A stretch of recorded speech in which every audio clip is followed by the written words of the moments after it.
say a huge welcome and thank you so much to Dr. Helen Muir for joining us this evening. Before she gets started, everybody that I brought on up to this point, until you share your friends with me, I have brought everybody on that has really affected my life in the most positive, beautiful way. So Helen, I met, I think the tail end of my chemo, it was just amazing to be able to get, to meet somebody like Helen, who is a doctor, who works with integrated medicine. It was incredibly helpful, to go through the cancer journey is one thing, then to go through the chemo is another thing. And then to go through post-chemo is quite another thing. And that's actually when I met you, I realized it was the end of chemo. And for me, it took, in truth, 2 years to get through that process of adjustment. But I would not swap it for anything. I wouldn't be sitting here with any of you. I wouldn't have Helen here going to share her story of how she came to integrated medicine. So I'm going to leave Helen to now speak to you and just say thank you so much for joining us this evening. So I want to make sure that your sound is on, and there we go. Unmute. Can you try and, there we go. Okay, so thanks so much, Elaine, for the invitation. I think it's a great idea. I just want to say a big shout out to my friend Lee Griffin, who's just joined with a glass of wine. Cheers, Lee. Love you, darling. And to all of my friends who've joined, thanks so much. Yeah, I think for me, the big thing about this group is about sharing stories. And I think that's where we all gain wisdom and we get inspired. And I think everybody's probably got a story here. I'd love to know what Naomi is busy making there. It looks like she's making gnocchi. But yeah, I'm hoping she's going to share that recipe with us. But for me, is she a brilliant cook? Yes. So for me, I think my journey started out, when I was leaving school. I didn't know what I wanted to study. I mean, who the hell knows what they want to do at 18? But my dad would have wanted me to be a doctor because he wanted to be a doctor, but his parents didn't have money to put him through university. And my Afrikaans teacher said, no, go to Stellenbosch and study medicine. I couldn't speak a word of Afrikaans. I said, can't I rather go to UCT? Or Wits, and my dad said, over my dead body, those universities are full of communists. So off I went to Stellenbosch University, not being able to speak a word of Afrikaans. But anyway, luckily, eventually, I actually managed to dream in Afrikaans, wrote all my exams in Afrikaans, and I mean, I just absolutely love the language. It's the most beautiful language. I actually buy Afrikaans poetry books now, can you believe it? But the big thing is that what I realized when I finished medicine, I'm actually an academic nerd. And I love studying. I consider myself a lifelong learner. And that's probably also what made me agree to do this, Elaine, is that I know that learning from everyone is what actually inspires me. And when I look back on my life, I'm now 61, and I look back and I see where did my life go? And that's what I thought of sharing tonight, is every little zig and zag that I've taken has led me to this point in my life, which is absolutely blissful. I'm incredibly happy. I've got the most amazing job now. I've got superb friends who support me unbelievably. I've just, my life has really taken so many bad turns that I thought, oh my God, is this really happening? But then turned out to actually in the end be a really necessary zig in my zag road. So I think eventually we really end up where we need to be. But for me, my medical story started when I left university. I thought, okay, well now I want to do something that's academic. And I started working at Stellenbosch, at Tygerberg again. And I thought I'll train to be a dermatologist. But my professor that I was working with then said, no, dermatology is far too boring. Come and work with me in endocrinology, which is all the glands and the hormones and things and the diabetes. So I went into his unit, and I was incredibly fortunate to be able to do basic science research with him. But the problem was that we were working with radioactive P32. So when I got pregnant with my first son, I thought, oh my God, this radioactive phosphorus is actually going to go into my baby's bones. So best I leave the university and I go into general practice. The problem was, though, when I got into general practice, I actually knew too much because I'd been working in this really high-powered endocrine unit looking after diabetic ketoacidosis, pituitary tumors. So I actually knew too much to be a GP because every patient I saw, I wanted to treat like a physician would treat. So I would wake up in the middle of the night and think, oh my God, I didn't do that. I didn't do that. I should have done that. And you've only got 5 minutes to see a patient in a GP practice. I was seeing 33 patients in an afternoon. It was awful. And every single patient, I was in practice in Milnerton, every single patient that I saw that had little children would say to me, Helen, is there not something else that I can give my children instead of antibiotics? This was in the early 90s. I started private practice in 91. And the adults would come in and say, Helen, is there not something else that I can take instead of Prozac because I'm depressed? And I didn't have anything else. You know, there just were not enough arrows in my quiver. So what happened was in 2004, Dr. David Lilly, a superb homeopath in Johannesburg, was given permission by the homeopathic school in London to actually us in South Africa. In the opening little intro about it, because I knew absolutely nothing about homeopathy, and that was at UCT, and I just knew that this is the way I needed to go. So in 2005, I started studying, 1995, sorry, I started studying homeopathy, which took 3 years part-time. And of course, once you go to the light side, I don't call it the dark side, my colleagues would call it the dark side. Once you go to the light side, you can't go back. So now my whole world was open to Eastern medicine, to acupuncture, to Reiki, to massage therapy, to nutrition. I mean, I got literally during my whole 6 year studying to be a doctor, I got 0 hours of nutritional teaching, nothing. We didn't learn about supplements. We didn't learn the difference between a food-based supplement and a synthetic supplement. We learned nothing. We didn't even learn that you should eat the rainbow. You know, what are the difference between a vegan diet and a vegetarian and a normal diet? There was nothing, no nutritional teaching at all. So, of course, once you've gone into that zone, you can't go back to seeing a patient for 5 minutes because my initial consult with as a homeopathic consult was an hour and my follow-ups were half an hour. So I was very fortunate that I met Louise Lindenberg, who I was in class with in homeopathy, and we opened a practice in 99 in Kenridge in Durbanville.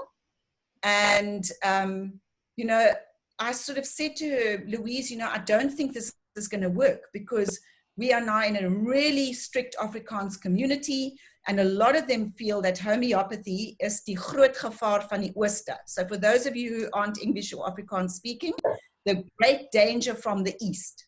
So the fact that homeopathy was discovered by a German Lutheran, of course, was completely not even noticeable. So I started the practice there, and the surprising thing for me was actually the 40-year-old Afrikaans male who became my most loyal patient. And I said to these guys, I said, you know, I'm an English woman in an Afrikaans community practicing alternative medicine. And why do you come and see me? And it was interesting. The one gentleman said to me, you listen to what I'm talking about. He said, when I go to a normal GP, and I'm not putting them all into the same box, but this is what he said about the GP he was seeing at the time. He said, a normal GP listens to my story. The minute I just give a symptom, like a sore throat, he says, I can see their eyelids coming down and they're closed off and they're already writing the script for amoxicillin in their brain. They don't even listen to anything else I say. And within 5 minutes, I'm out of there with my script. When you ask me about my symptoms and I say my throat's sore, what you ask me is, why did you get a sore throat? Because you just don't randomly get a sore throat. Something's happened. Are you stressed? Are you not eating properly? Has your immune system run down? Why did you get the sore throat? And that was an interesting thing for me because I actually hadn't even thought about that, even though I'd studied the homeopathy. So it was very interesting how the patient was actually the person that drove me to go onto this journey because I didn't have enough answers for them. And learning is, of course, what I love to do, being a lifelong learner. So that was an incredibly interesting journey for me, but of course then put me on a completely different path. I can remember when I once went into theater to assist with one of my patients who was having a baby via cesarean. And the anaesthetists were saying as I walked down the passage, chips, chips, here comes Helen with her sangoma hat and her bones. Because of course, all complementary alternative medicine got thrown into the pot that's called homeopathy. Whether it was herbal, or whether it was Reiki, or whether it was acupuncture or Chinese herbal medicine, they would put in their report, Helen is treating the patient with homeopathy. And then it would be something completely not even homeopathy. So they didn't even understand what homeopathy was. I was just listening to a podcast the other day about leaky gut. I think a lot of you know about hyperpermeability guts in this room. But, you know, we were already talking about that in the early 2000s. We got our first lecture on hyperpermeability guts by the path care specialists in 2017. 17 years after we all talked about it. And we were told that we were absolutely out of our minds. There's absolutely nothing like a leaky gut. So, you know, this is the kind of thing that our patients are also dealing with, is they're dealing with this paradigm that is so closed and conventional and not allowing any lateral thinking at all. And that's why the patients are not happy with conventional medicine anymore, because they feel that, number one, the doctor's not listening to them, but number two, the conventional paradigm, which is mostly run by the pharmaceutical industry, is not allowing any lateral movement at all for the patient. You know, why can't you do both? Like, for instance, Elaine, in your case, you went through all your therapy, you did everything, and then it was like, okay, well, bye, Elaine. See you when your tumor comes back in 5 years. No care. What am I going to do from here on? Where am I going to go to? What do I need to eat? No, eat what you like. Eat as much sugar as you can. Keep your weight up. Don't get too skinny. You know, the fact that glucose switches on cancer growth, whatever it is. So my journey with cancer actually started in 2006. My life partner at that time developed a very aggressive acute lymphoblastic lymphoma. And he was a Jewish man, and lymphomas are very, very prevalent in the Jewish community, as you know.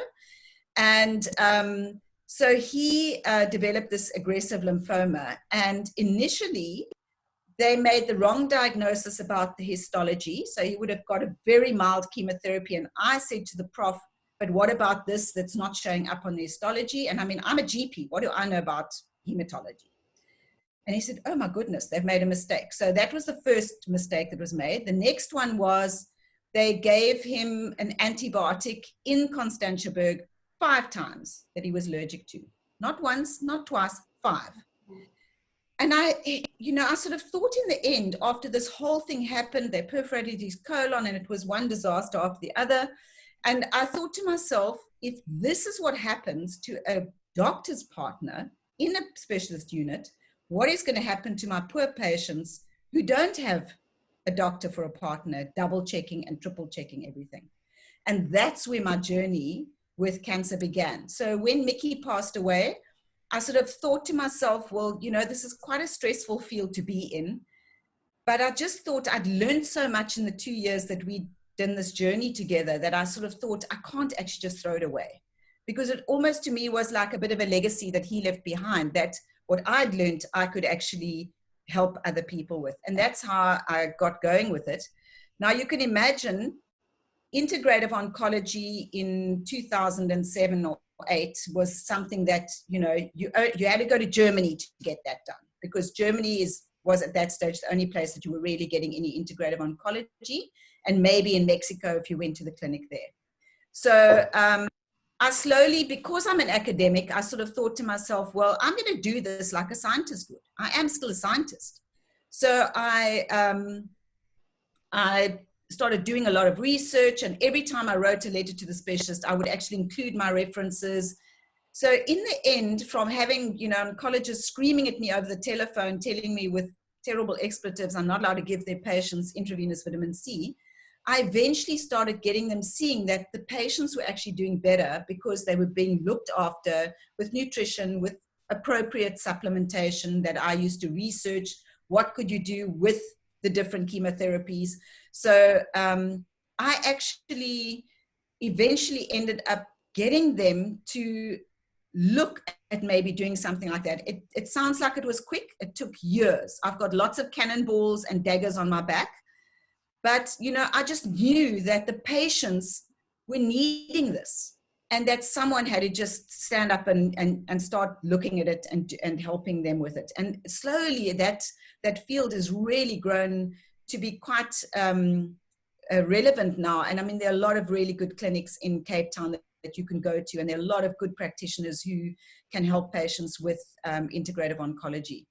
So for me, that journey then led to doing functional medicine. We were incredibly fortunate in South Africa that the International Functional Medicine Forum in America sent a lot of their doctors out, and they trained us really, really well.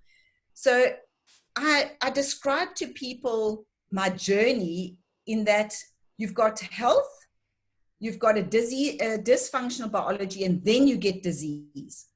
And as a medic, I was taught only to treat disease. When the client came to me or the patient came to me, how many women haven't suffered with hypothyroidism? It often takes 5 to 10 years before you can see the hypothyroidism in the blood.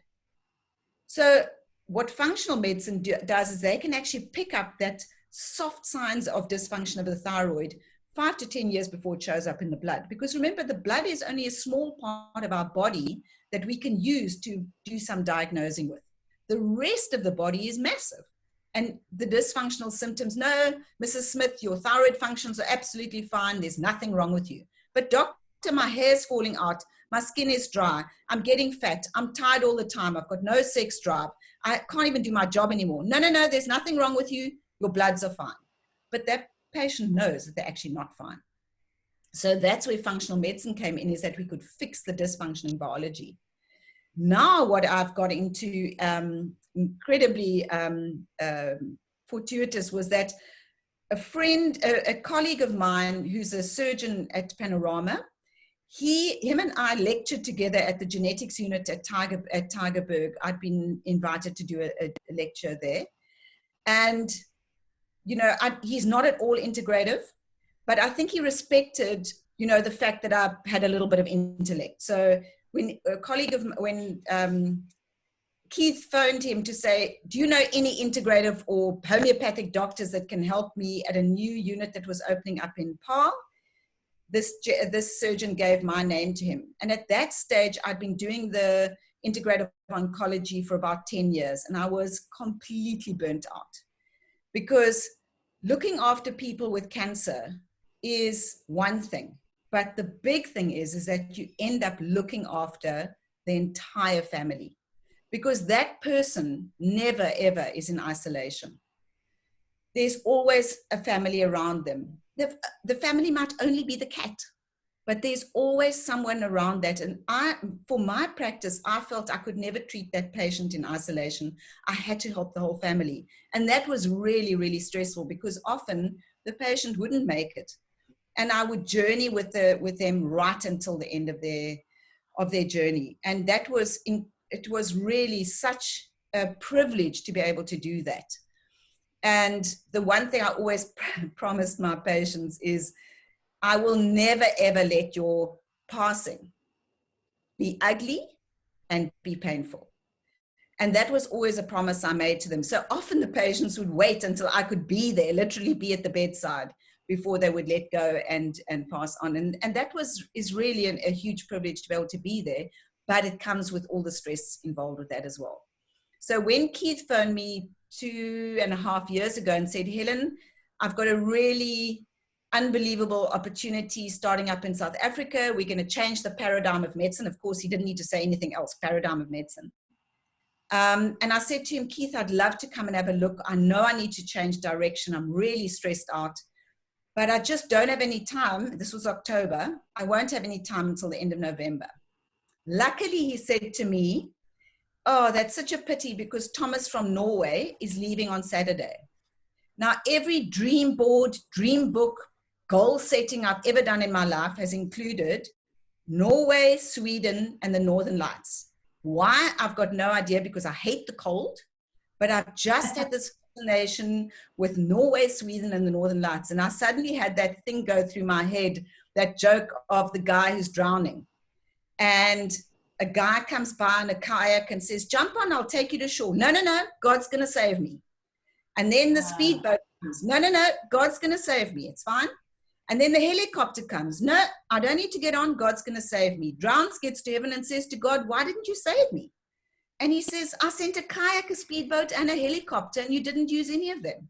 And this, you know, how it goes to your mind at 65,000 kilometers an hour. And I just thought, okay, well, this is it. Northern Lights are best. I'll go and have a look. And I met Thomas Axnes, who is a genius. And that was the start of my new story. And that's really, if I look back on my life, just checking the time, I look back on my life and I think, my goodness, every little thing that I did led to this point where I got to be part of changing the paradigm of medicine.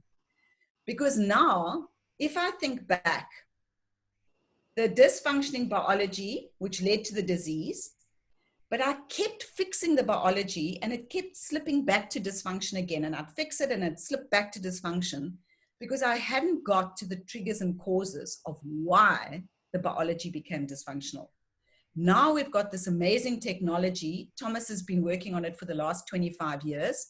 And finally, we're able to actually bring it to the world. He's been doing it quietly and below the radar for many years, but I can imagine how many people want to stop him doing what he's doing.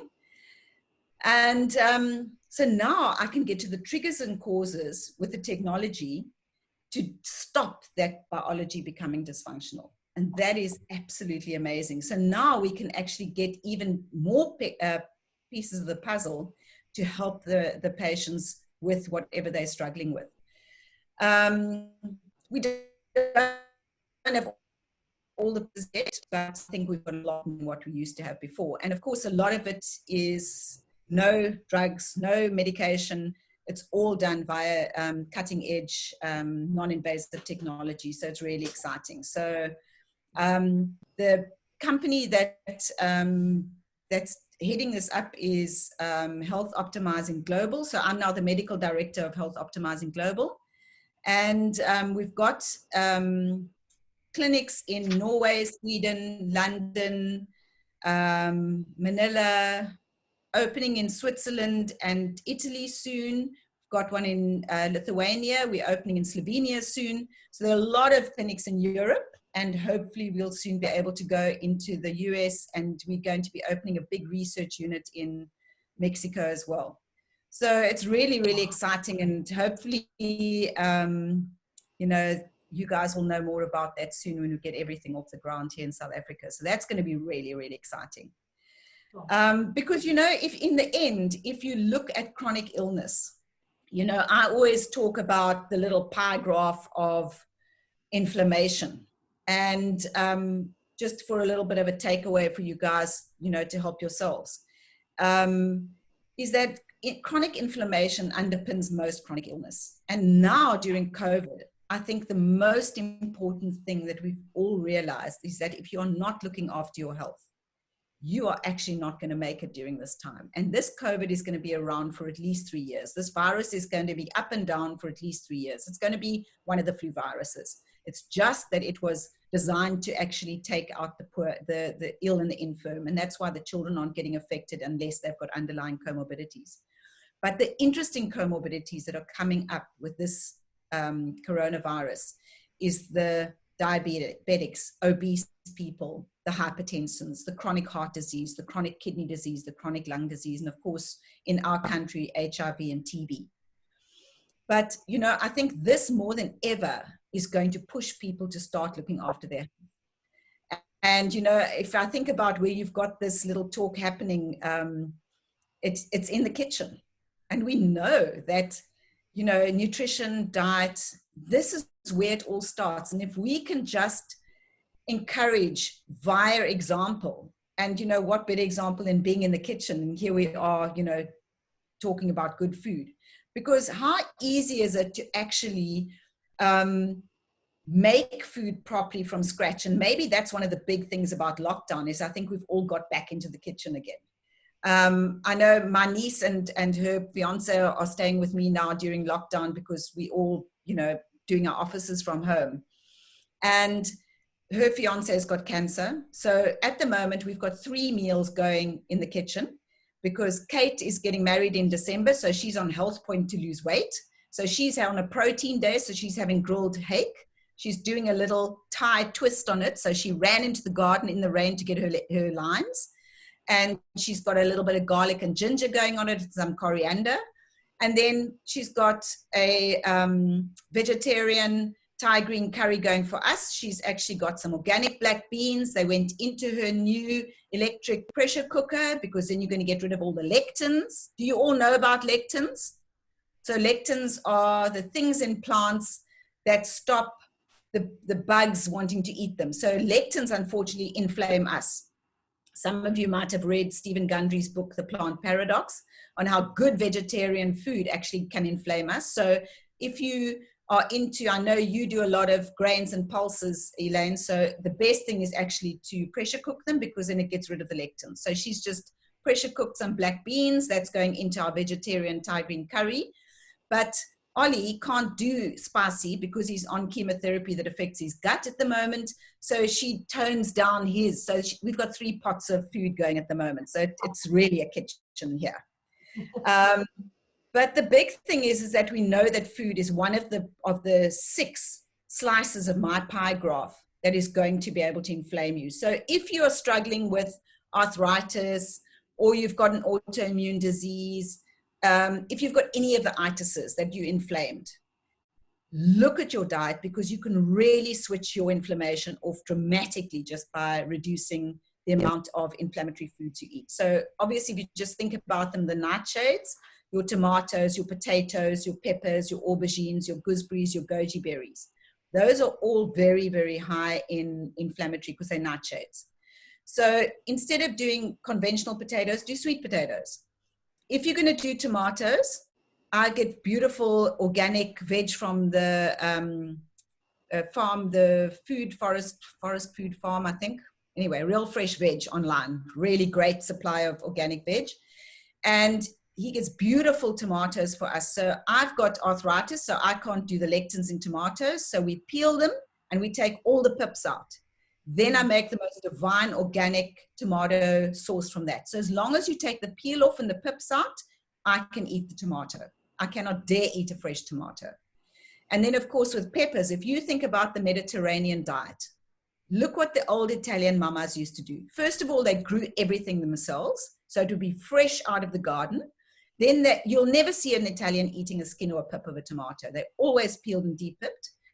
They always blistered their peppers to take the skin off and pips out, which made it less inflammatory. Same thing with an aubergine. They would actually take strips of that purple peel off, so that only half the skin was on there. Because that lectin in the peel is to stop the insects eating the aubergine. So that's the whole point of the lectin, is to stop the insects, getting rid of all of the vegetables. So those are the kind of things you need to be looking at. If you have a really, really, really serious inflammatory illness, I really suggest you read Stephen Gundry's book, The Plant Paradox. It's very controversial, but his really strict vegan program is only 6 weeks. And it's worth trying if you've got a really serious autoimmune inflammatory illness. And he says he can even get rid of plaque in arteries, because he's a cardiothoracic surgeon. And I know for myself, if I stick to vegetarian, so I do fish and I do vegetables, I don't touch chicken and meat, because I really, really, the next day I can't move my wrists, they're so sore. So I know for me, diet plays a huge role in my inflammation. If we then look at exercise and weight as 2 other pieces of the pie graph, we know that we need to be exercising. It was a huge problem during lockdown. And, I think almost, I don't know about you guys, but I actually find I'm working even harder than I did before lockdown, because my job is global. So I'm Zooming with Norway and Sweden and, Lithuania all the time. So I find I actually work from 9 o'clock until 10 o'clock at night, because I can. And I think at some stage, I need to get my balance back as well I'm not exercising enough at the moment. Of course, having rain around gives me the excuse, but I think it's really important that we make sure that we're exercising enough. You need to be getting your 10. Yoga, by the way. Yes, I know. I've been wanting to get to that, but I've had that back injury, so I'm so terrified I'm going to damage my back again. So I feel I need to. Yoga. I'll sort you out. I need to come there personally with my mask, though, so you can make sure I don't injure myself. Do you do home yoga or only online still? I'm starting to do home yoga, no problem. Okay, great. So I must. Yeah. So no excuse anymore. But those of you who are saying no exercise, online yoga, just saying. Yeah. So maybe for my friends, Elaine, can you just share that again with me on my WhatsApp again? Then I'll send it out to everyone who's on the join tonight, and just let them see when you're going. Wonderful, definitely will. So I think exercise is extremely important, and then also you've got to keep your weight to a BMI below 25 and preferably 23. And not just because you're going to look better in your bikini come summer, God willing, we can all get onto the beach, but really because I listened to a really good webinar by a physician. I didn't even know there were physicians in Pringle Bay area. And, he was saying that they've even noticed that just having a BMI of 27 to 28, now that is not even obese, and, it's hardly even chubby. They are even at risk because of the insulin resistance and the glucose problems that they have. So, we always think, it's only the morbidly obese people that are at huge risk, but actually even a BMI of 27 to 28 could be a risk factor in corona. So I think it's really important that we get our weights down and as to about, max 25, but preferably 23. And then the other things that I always look at, and I was actually just reading an article this afternoon on, I think it was Daryl that was saying she's got flushes, but I mean, I wake up at least 3 times a night with my hot flushes. And one of the big triggers for inflammation is broken sleep. And funny enough, the broken sleep leads to inflammation, but more importantly, inflammation in the arteries. So you can have increased atherosclerosis from that broken sleep. So that's a good way we need to get our sleep back on track. So just remember to take your magnesium at night and your vitamin D, and if necessary, melatonin. I take a little bit of some drops, medicinal drops from our beautiful South African stuff that we've got.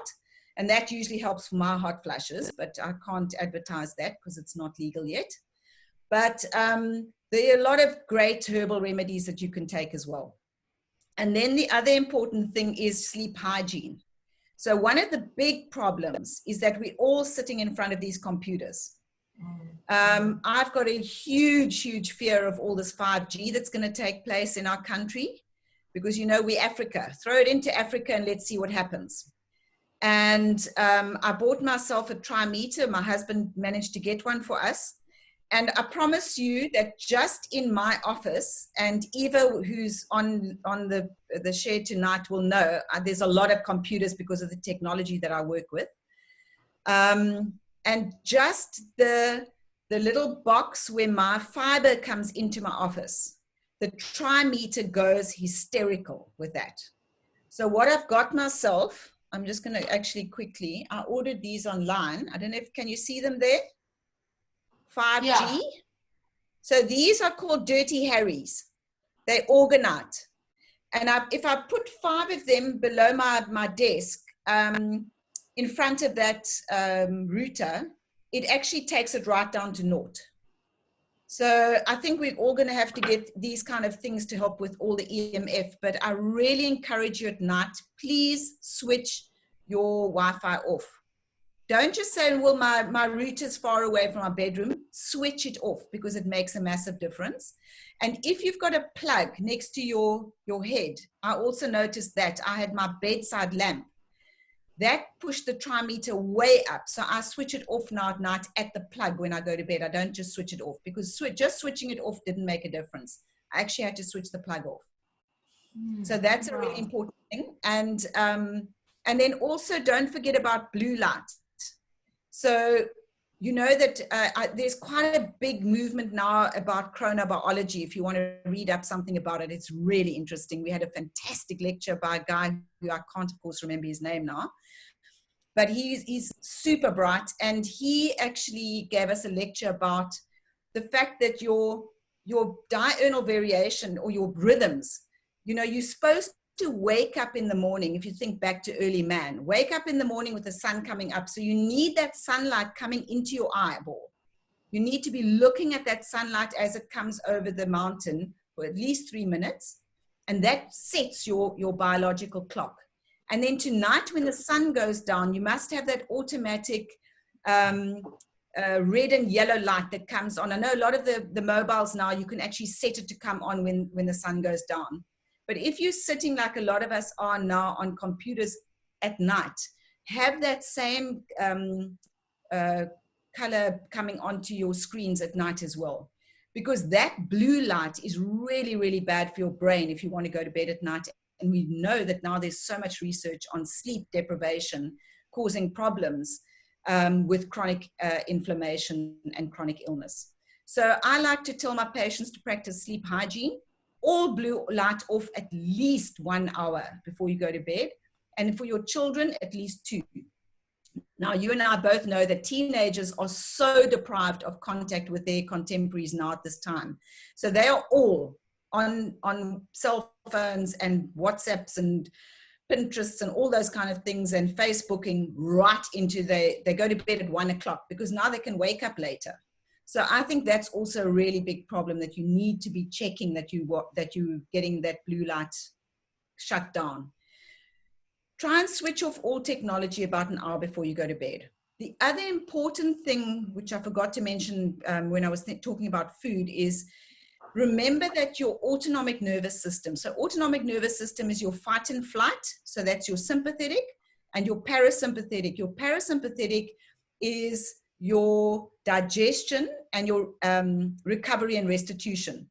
So fight and flight, we all know, that's going to switch on when you need to. If your child gets under a car, the mom is going to be able to pick up that car. But we forget about the parasympathetic, which we have no control over.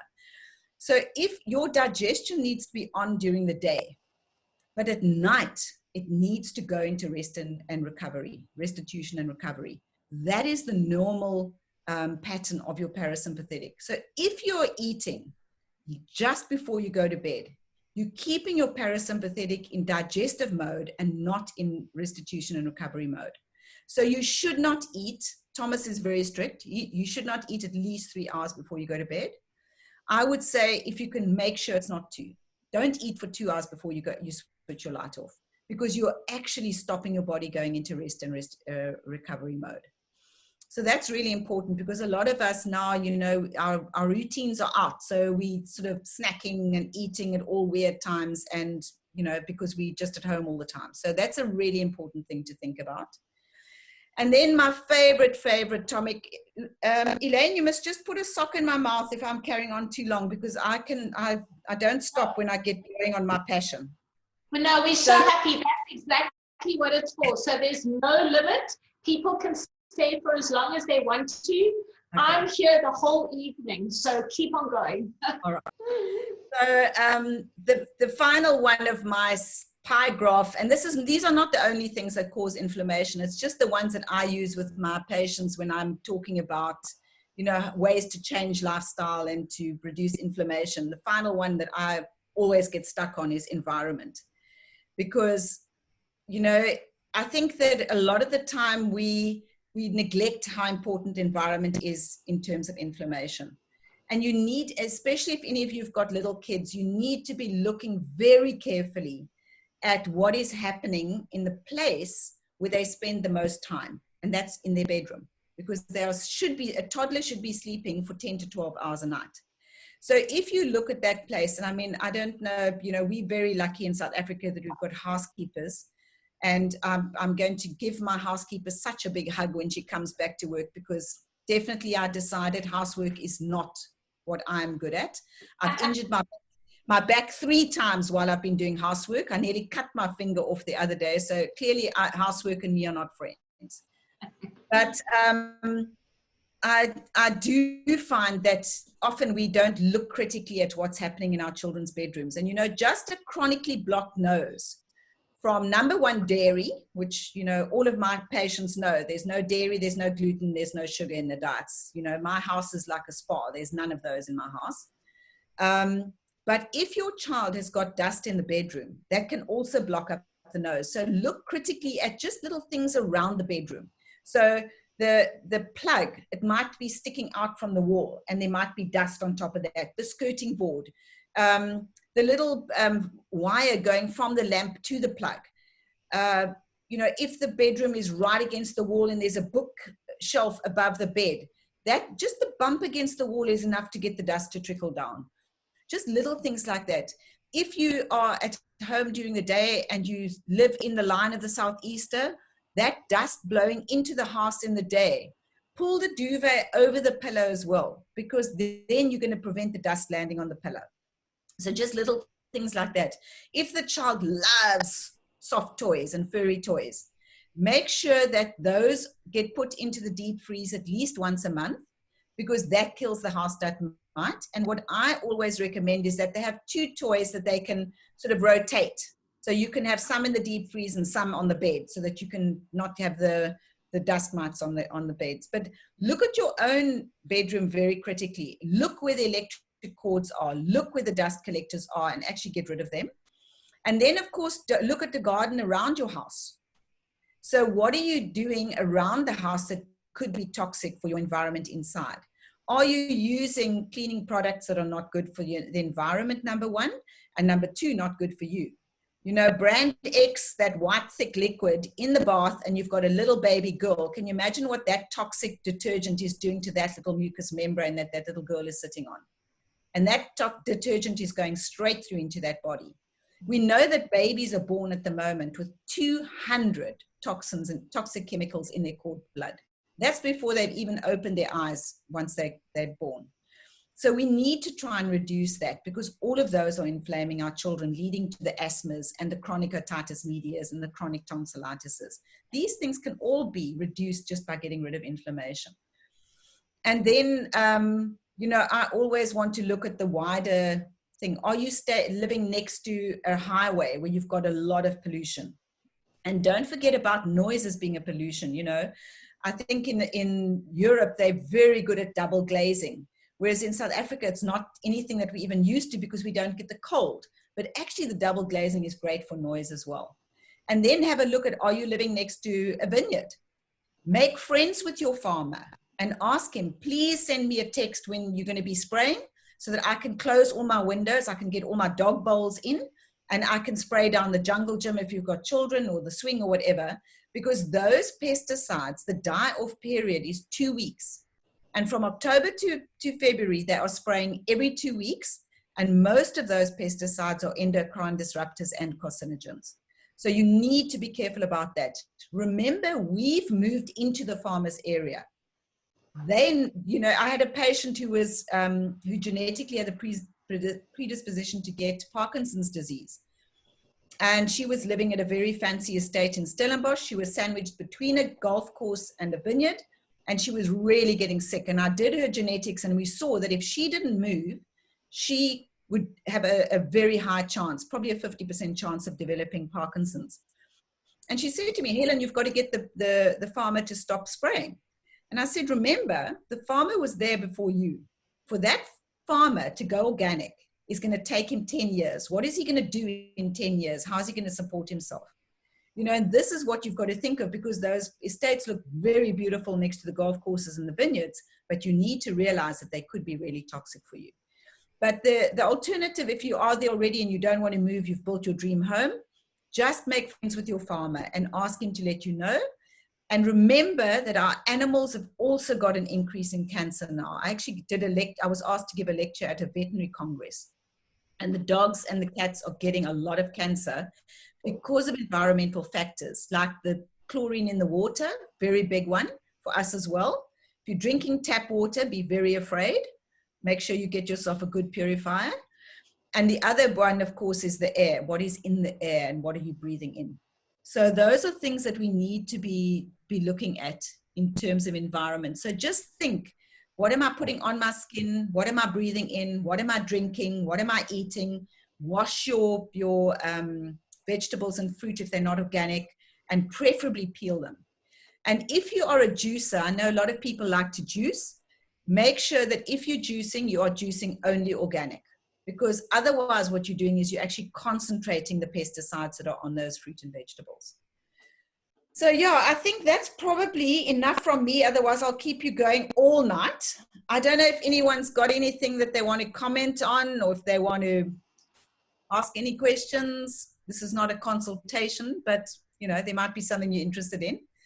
But yeah, thanks Elaine for letting me share my story. I'm really happy to do it, and hopefully it's been helpful and maybe someone's got something positive out of it. Thank you. I mean, this has been amazing because I know you're so busy. Cheers. So this was a big honor that you came on. And I think everybody stayed on. There are 52 people tonight, which is the biggest crowd that we've had. I mean, it's been a very consistent between 40 and 50. But if you have time, I know that people always want to ask questions. So I want to open up the forum and just anybody, please feel free. Ruth. Thanks, that was wonderful. I'm interested in your health optimizing global initiative that you've started and that's all over the world. What are the collective of practitioners that are within that space? That's actually a very interesting question. So we have to have a medical doctor. Thomas wants every clinic to have a medical doctor to do the assessments.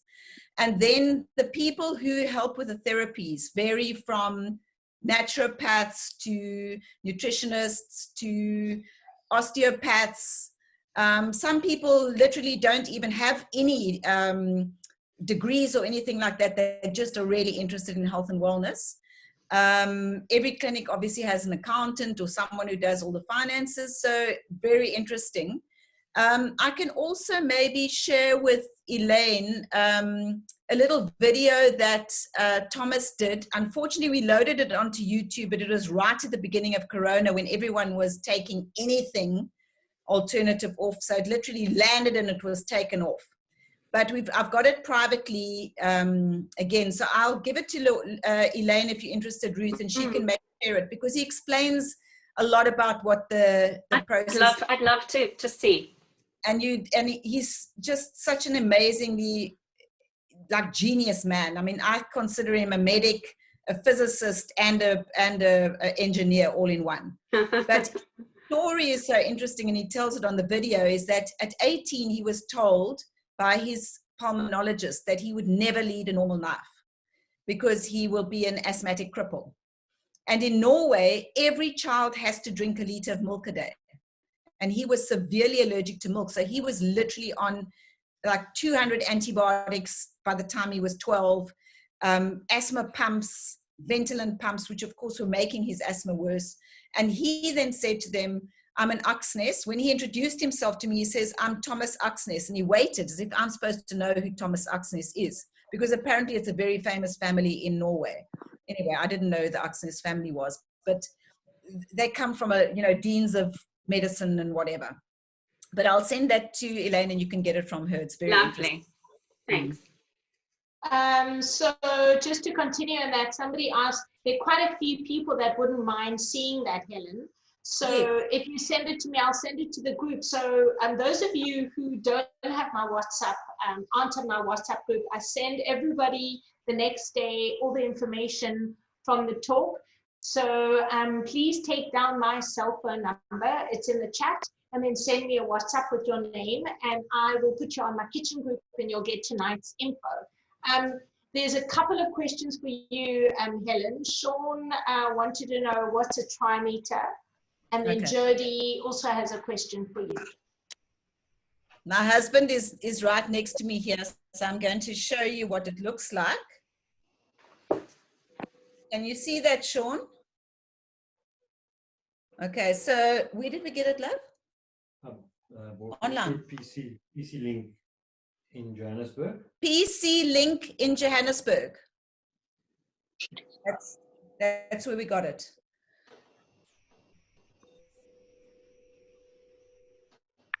And then the other... He wanted to know what is it, hey? Not where you got it, or what is it? Oh, what is it? Okay. Yes. Okay, so it measures the magnetism and the electricity and the radio frequencies.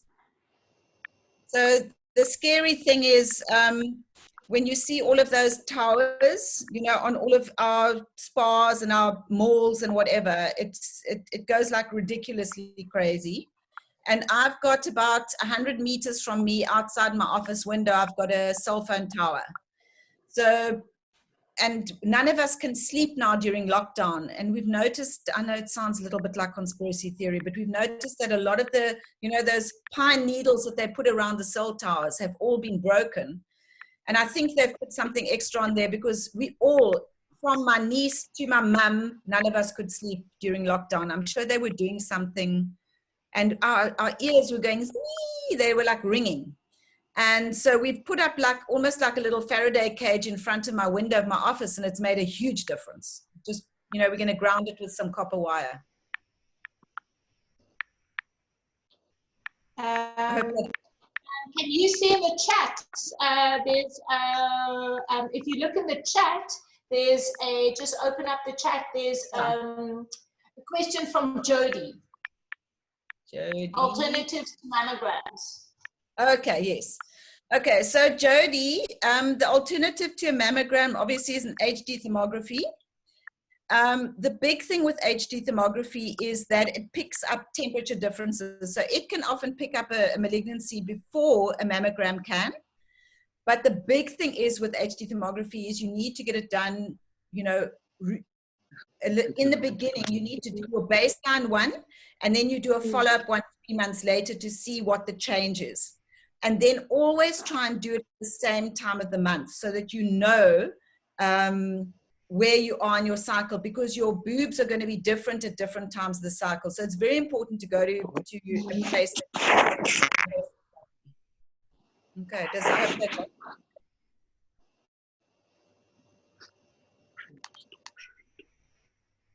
I'm just having a look here. Judy. Measure towards. Sean, what's a trimeter? Okay, Colleen here from USA. Oh, there we go.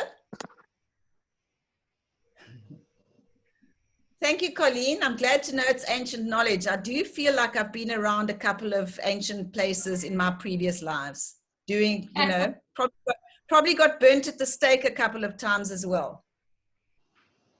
You and me both. Yeah.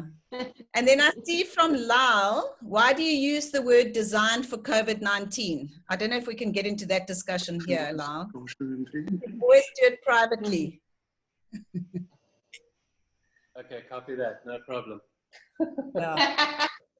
So I do have one question. If you were gonna take all the knowledge that you know, if you're new to everything that you've just explained within this wonderful evening, where would you start in just getting a revised health check on? Because I'll tell you why. I've just finished a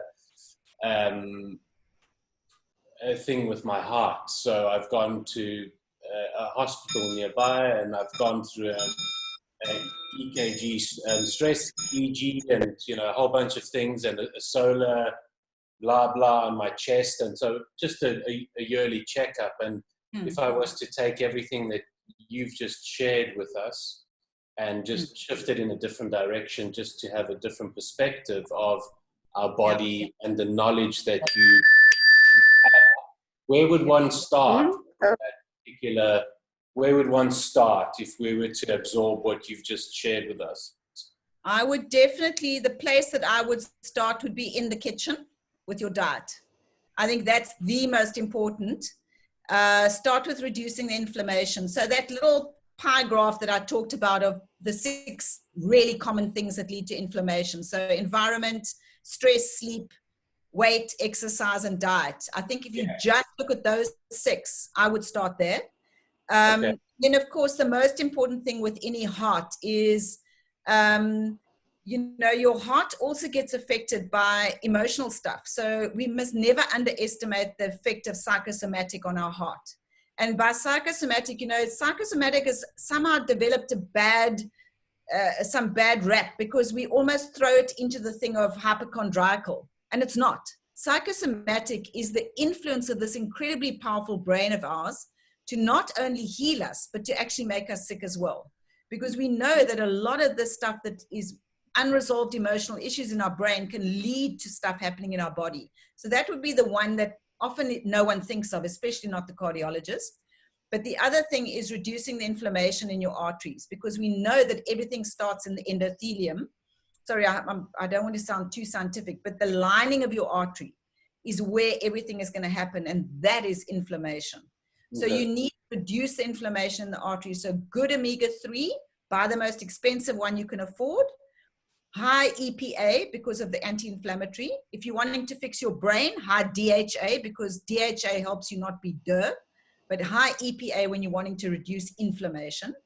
And then the other one would be things like coenzyme Q10, carnitine, magnesium, really important, but buy the good, the good stuff. I think I saw Leora on the chat somewhere. Yes. Yes, so Leora's got a beautiful health shop just behind Sunset Pharmacy, behind her dad's pharmacy. Go and chat to her, she'll be able to help you. Okay. But although, are you the man in Dubai? Yeah, I'm just around the corner. Yeah. Just around 5 minutes, I'll be there. Well, maybe, Lyle, when we open our clinic in Italy or Switzerland, you can jump across and come and be a guinea pig. Yeah, I'm in Austria, actually, so no problem. So if I start with the plant paradox, would that be a good base to just get a definitely foundation of everything that you described, sort of, and then figure out how to then go into different zones accordingly? Yeah, I would really start with diet. Honestly, I think that is really, and I mean, I'd love it that Elaine did this whole thing in the kitchen, because for me, that's the most important place to start, because we're all putting such junk into our mouths now, and everything's got, trans fats and pesticides and preservatives, and we just need to get that stuff out of our arteries. And then I hope that's a glass bottle and not a plastic bottle. Yeah, absolutely. Okay. That means no. That plastic is sitting in your arteries. I'll send an email to Elaine. You can send me the checklist. Now, I'll help you with nutrition as well. Yes, exactly. Yeah. I can send you some nice, really healthy vegetable, like healthy meals. I mean, I cook every day, and on these, I haven't been able to expand this forum big enough to do it, make it into a cooking show, but I love cooking healthy food. So simple, easy, effective, nutritious meals, I can help you with it, no problem. Okay, cool. I literally love, I cook every single day, because that's my relaxation, is cooking. I love to cook. And honestly, my mother I always say to my mom, you cook 10 days on horseback. I do 10 minutes on horseback. I mean, nothing that I cook takes longer than 15 minutes to a half an hour max. Yeah. And it's all prepared from scratch, chopped, cut up, cooked, everything. It's not hard work, and it's really very, I find it very therapeutic, except when I cut my thumb. Thank you. Yeah.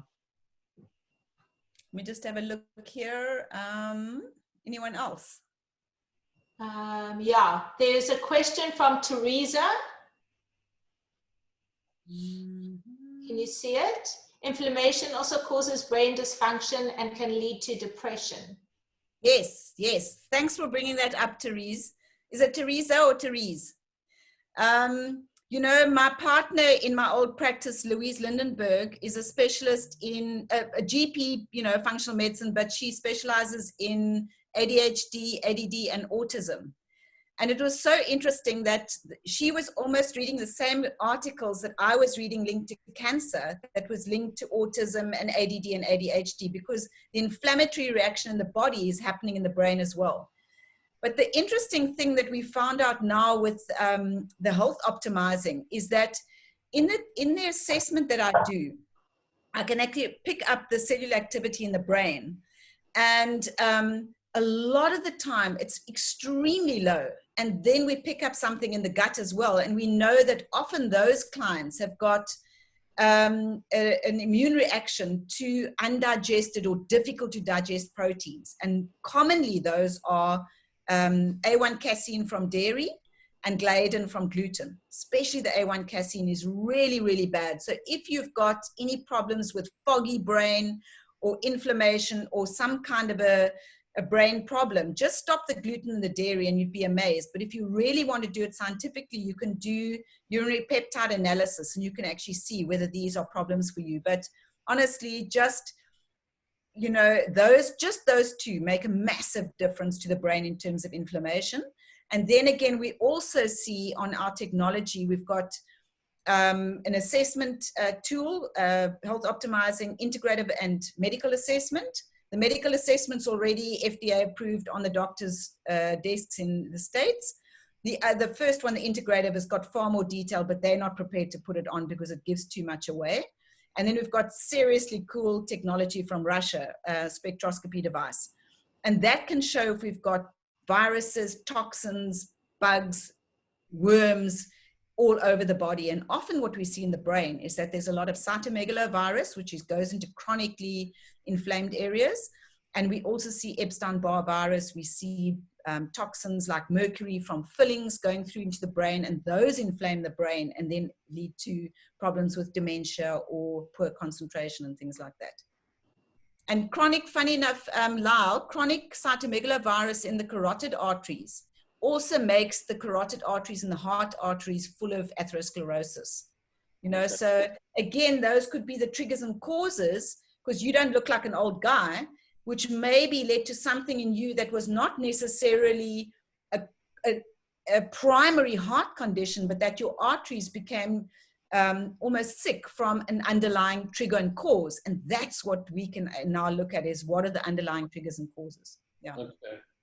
Yeah, I've just to give you, I've from the tests and everything that I did, the main thing that came back was just high cholesterol, which, you know, that's something that I'm busy targeting right now. But the functionality of the heart and the sonars and everything came back good. But it's still, you know, it's just one of those things where, you know, it just makes a trigger and you've got to address it and accept it that you get older. But it's the first time that I'm really part of something like this. I'm really curious to understand a difference attitude or alternative to it. I think it would be really worthwhile doing the plant paradox diet for 6 weeks. It's only 6 weeks. I mean, it's really, think what you were doing 6 weeks ago. It's like that. Yeah. Because it might just make a huge difference to you. And, you know, you might not want to stay on that really strict, it's extremely vegan strict. Yeah. But you could maybe move, again, like I do, to just doing fish and vegetables instead of, you know, all the meats and stuff that have got a lot of. Yeah. I think for me, traditionally, it's more fish and veg, which is the better combination. I mean, I'm not a major red meat bloke, but it sounds good. So I've already downloaded it as an audio book and we'll see what happens. I mean, it's really, really great. Lots of information, lots to absorb and take in. Please let me know how it goes. Okay, will do. Okay. I think there was another question. Check in the chat. There was a question from, let's see. Lee wanted you to just yes, about the 6 pi, Lee, what I'm going to do is I'm going to send you, I've got like a little, because I love to teach, and I'm a closet teacher. So I give a lovely lecture on the inflammation. So I've got a nice little colorful graph, a little pie chart with all the things in. I'll send that to Elaine as well, and then she can share it with everyone. Lee, just make sure that you have my WhatsApp number and send me a WhatsApp so that I can just save you and put you part of this kitchen chat. But just quickly, Lee, if you need it urgently now, so it was environment, stress, sleep, weight, exercise, and diet. Okay.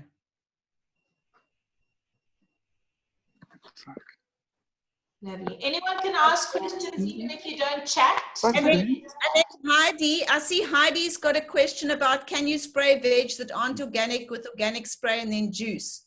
I presume the organic spray is something to clean them with, Heidi. So as long as you're cleaning them, if I was going to juice, I would peel. If it's a berry that you can't peel, spray them, but rinse them well with your purified water, not tap water, please, because then you're just putting chlorine on. And we know that from the chlorine, we've got an increase of 30% in bladder and colorectal carcinoma in South Africa. You know, unfortunately, we are a third world country.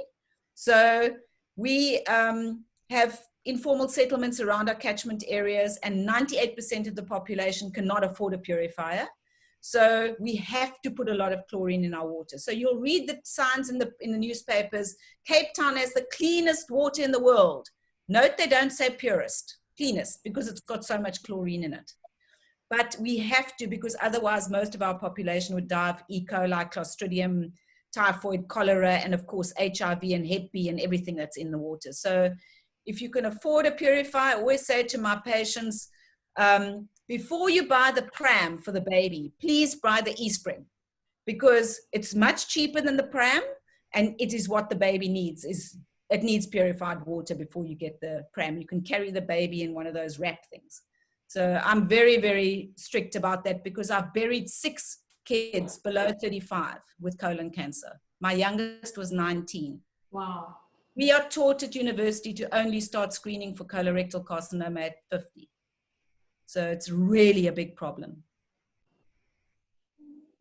Yeah, and the best purifier, Heidi, I personally like the e-spring because there's so much research. You know, when I was looking after cancer patients, I had to make sure it was taking out the stuff.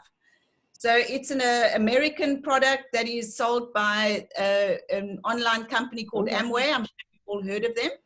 And you can organize an internet shopping number and get it at cost price. They're not that expensive. If you're going to buy an H2O or one of the others, make sure it's carbon and not reverse osmosis. Okay, because reverse osmosis is taking all of your minerals out of the water. But more importantly, the reverse osmosis uses about 5 liters of water to make 1, and we don't have enough water in Africa. So always a carbon filter, the reason why I like the e-spring is because they've got like a dossier of research on it. And it's also got a UV light through it, so it kills the bugs that get through. And in Africa, that's a problem.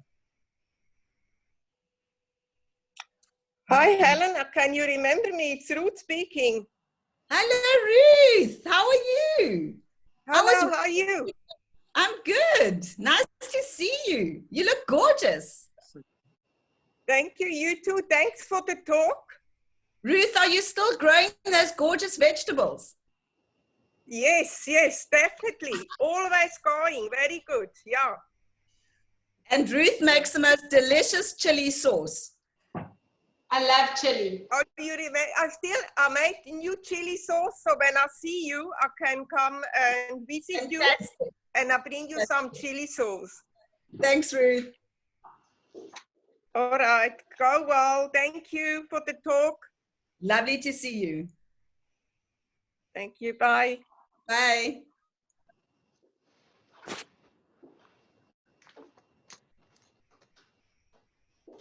See, it's nice hanging out in my kitchen. More questions. I love it. Where's the food?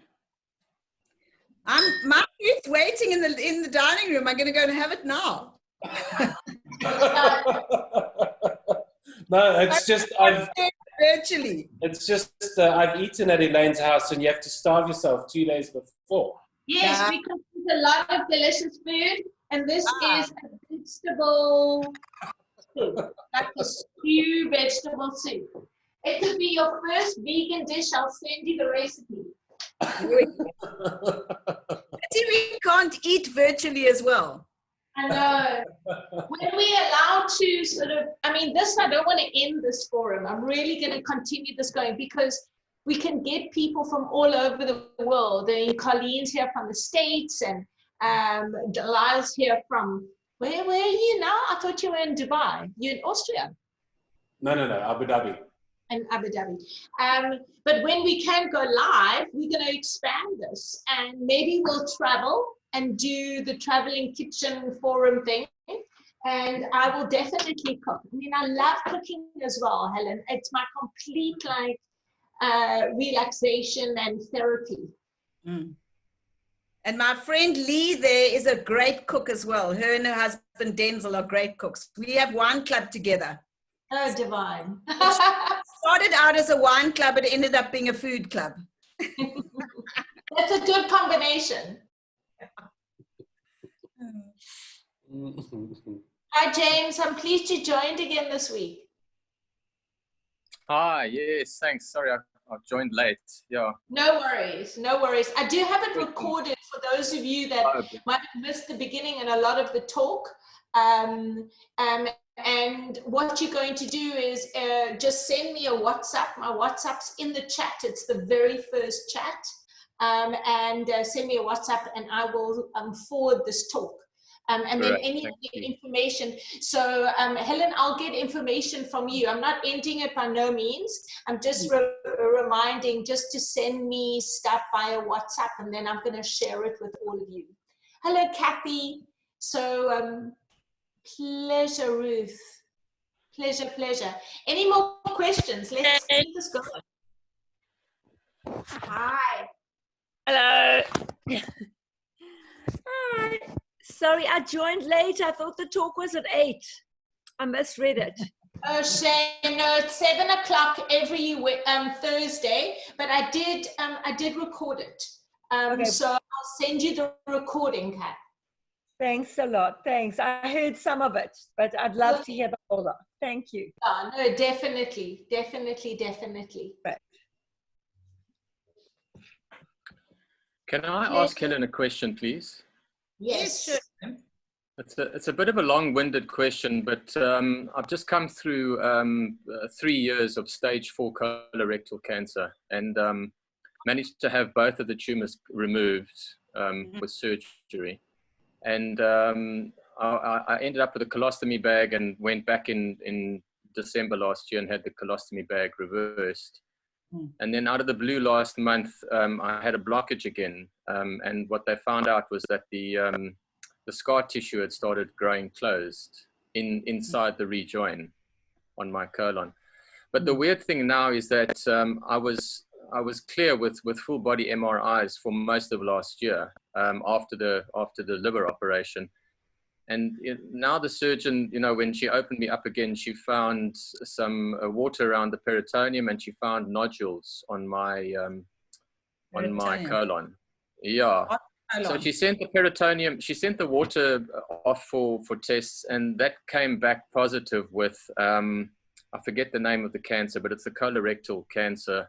They found cells in the water, and then she sent away the nodules. She said there were about 50 that had grown on my small intestine and large intestine. She sent those off. She just took off 3 and sent those away, and those came back clear.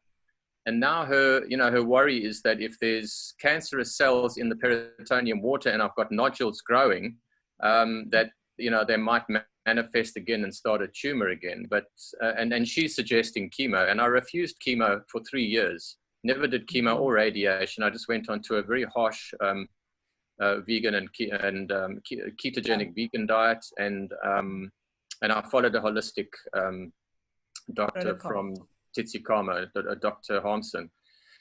But I mean, her immediate thing, my surgeon's immediate take on the whole thing now is chemo. You must go for chemo and get these cells out of your system. And I said to her, don't you think that's a little bit harsh? I mean, not that I was considering doing it, but I always listen to what the doctors say and then make up my own mind, and I've been to see my oncologist as well, and his opinion is that we do nothing and we just go for another scan. In other words, wait to see if another tumor, manifests. And that's also not really, that's kind of going from one extreme to the next, So that's I mean, yeah. So this is the situation I'm in, and I know that I can with Dr. Harmson's medicine and her holistic advice, I know that I can heal it again, but there's also no way of testing, and maybe I need to come and see you about this and have a full discussion, but there's got to be a middle ground where we can do tests and see if what we are doing is actually getting rid of the cancerous element. But by the same token, a few cancerous cells floating around in your peritoneum water should be normal in most people, because apparently we all carry around 750 cancerous cells in our body and on a daily basis, and our body fights it just with our immune system, and it's part of the whole growth system in the body. So what's your opinion on that? So when you said something about the liver earlier, did you have a tumor in your liver previously? I did. It had metastasized to my liver, and it got quite large towards the end. It was fairly small when we discovered it, when I was diagnosed with the tumor in my colon. The tumor in my colon was already 3.6 centimeters in diameter, so it was large, and apparently it had been there for between 6 to 10 years. Yeah. And they scanned me as well, and they saw that it had metastasized to my liver, and I thought I had time on the holistic diet to deal with that tumor, but it started to get big very quickly. It seemed like the more I turned up the holistic therapies, the bigger the tumor got in my liver, and eventually I had a full right hepatectomy. They took out the whole right-hand side of my liver. I've got lovely scars on my body. So, unfortunately, you are now not just stage 1 anymore. You already have metastases. So that's why your surgeon is a little bit nervous about not doing anything. But I feel the same as you do about oncologists. We can't just sit and wait. So have you ever done intravenous vitamin C drips? Well, I'm doing liposomal vitamin C at the moment, and I'm doing another therapy, which is Dr. Harmson's therapy, which is basically immunoclean. It oxygenates the whole body. Yeah. So I'm doing liposomal. Yeah, I'm not doing... Liposomal doesn't get to the levels that you need with intravenous, because I can send, this is a little bit of a private consult, so maybe we can take it offline, but the thing is that you need to get intravenous vitamin C. Works like a natural chemotherapy. Yes. It's actually pro-oxidative, it's not antioxidative. Liposomal vitamin C, there's been research just come out now, it does not get to the levels in the cancer cell to switch it off. So so what happens with intravenous vitamin C, it actually looks very much like glucose. So even the bottle, when you spill the liquid, it's sticky like sugar.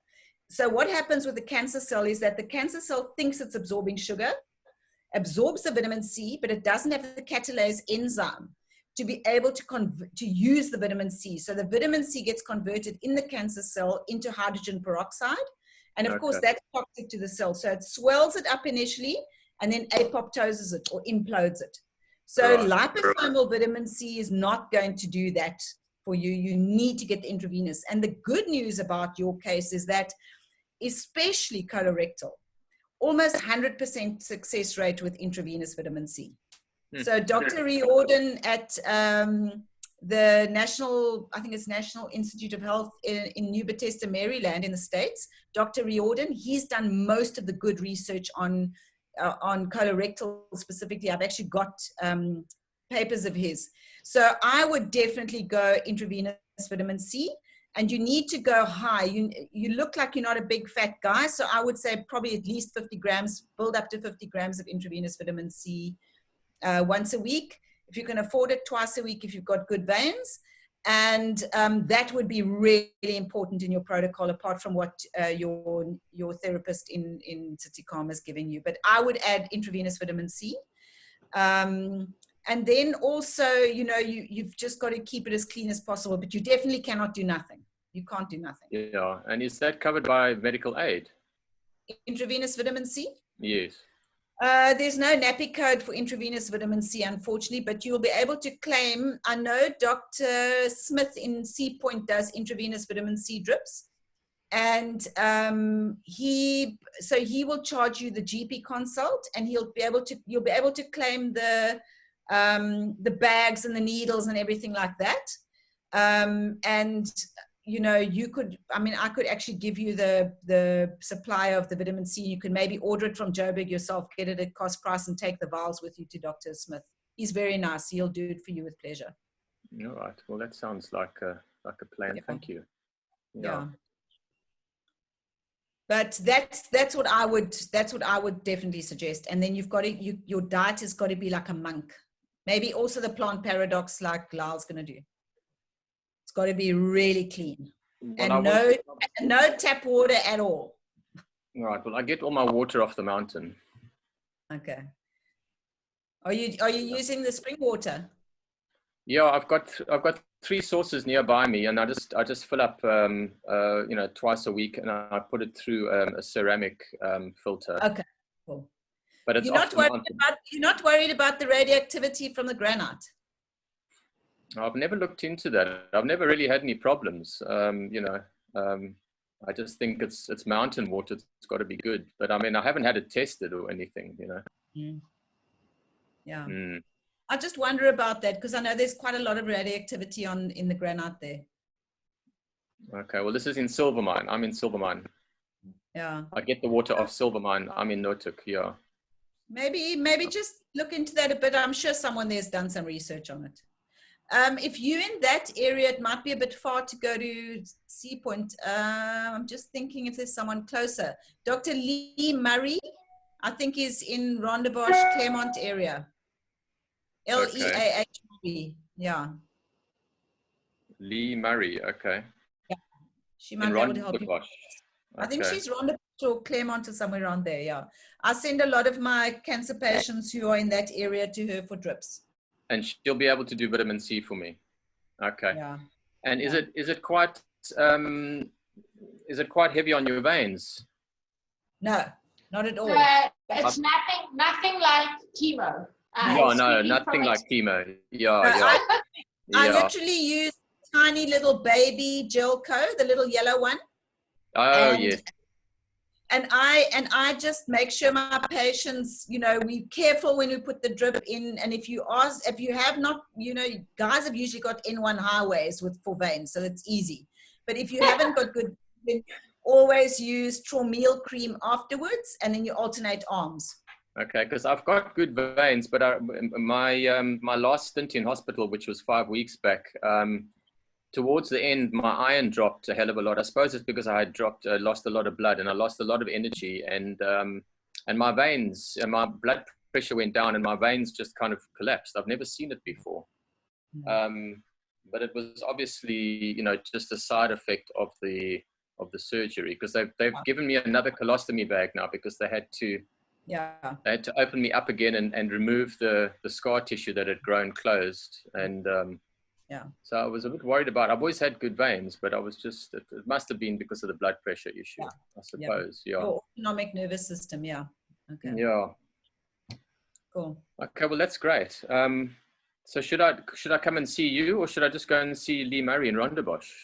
Well, what I can do is I can send you the protocol. And you can just take that with you because Lee knows she's helped me a lot with a lot of my patients. So you can just go to her. Yeah. All right, great. Thank you. You know everything already that I'm going to tell you because your therapist in City Karma is going to have done it. So I can just send the protocol to you that I'll send it to Elaine and she can forward it to you because she's got your details. And then you can just take that. Any information you can send me, I would appreciate, because she is a medical doctor, but she deals completely holistic. She's got that website, Doctors Beyond Medicine. I'm not sure if you know of her, but she doesn't. Yeah, they have produced their own medicine, but also the medicine that they sell is completely based on natural products. It smells like chlorine, but it's based on very natural products. So she's very, you know, she doesn't dabble in Western medicine at all. I mean, vitamin C is not Western medicine, but still doctors are using it. So, but she's she's far away from all of that. She really believes completely holistic. So any extra information you think might work for me, I'd be happy to have you. Yeah. So how do we keep in touch? Do I just call your rooms, or I don't have a room. It's me. Should I just put my email? I don't have a secretary. Okay. Should I put my email address up here? Yeah, you can. Okay, cool. All right. Anyone else that has some kind of wants to add to the chat tonight? Ask any questions? Share their views? I think there's been enough talking for one night. Everyone needs a glass of wine and some dinner. Grab your wine and just drink it while you're here.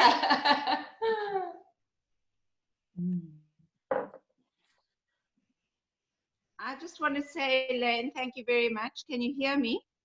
I can, Sue.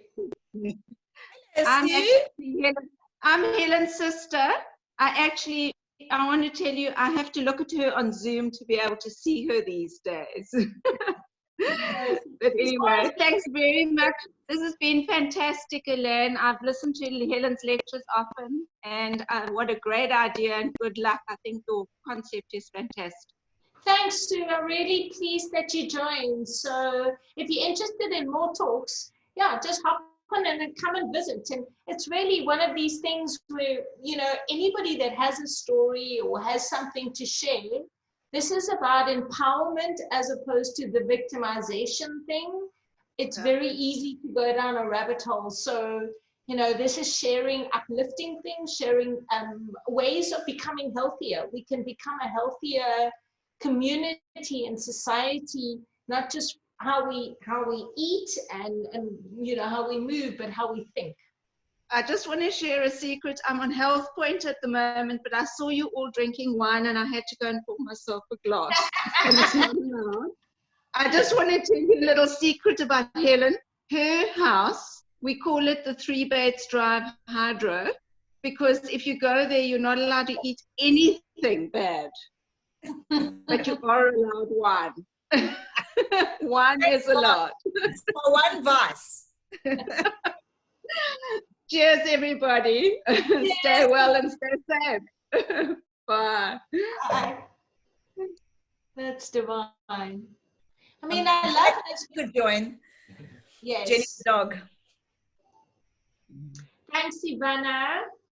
Ivana also joined. Ivana asks, what is your intermittent fasting? Okay, so Ivana, intermittent fasting, I think is a really good idea. It doesn't suit everyone because it depends on your lifestyle. But I often find that if I'm really struggling to reduce inflammation, I'll ask someone to do intermittent fasting, and you know, a lot of times it actually suits a lot of people's lifestyles. My biggest problem with intermittent fasting is at 11 o'clock in the morning to end the fast, I'm too busy with my day. Because I actually, if I really had to be honest, my biorhythm is I want to eat at 11 and I want to eat at 5. That's when I'm hungry. It's the only time of the day I'm hungry is 11 o'clock in the morning and 5 o'clock in the evening.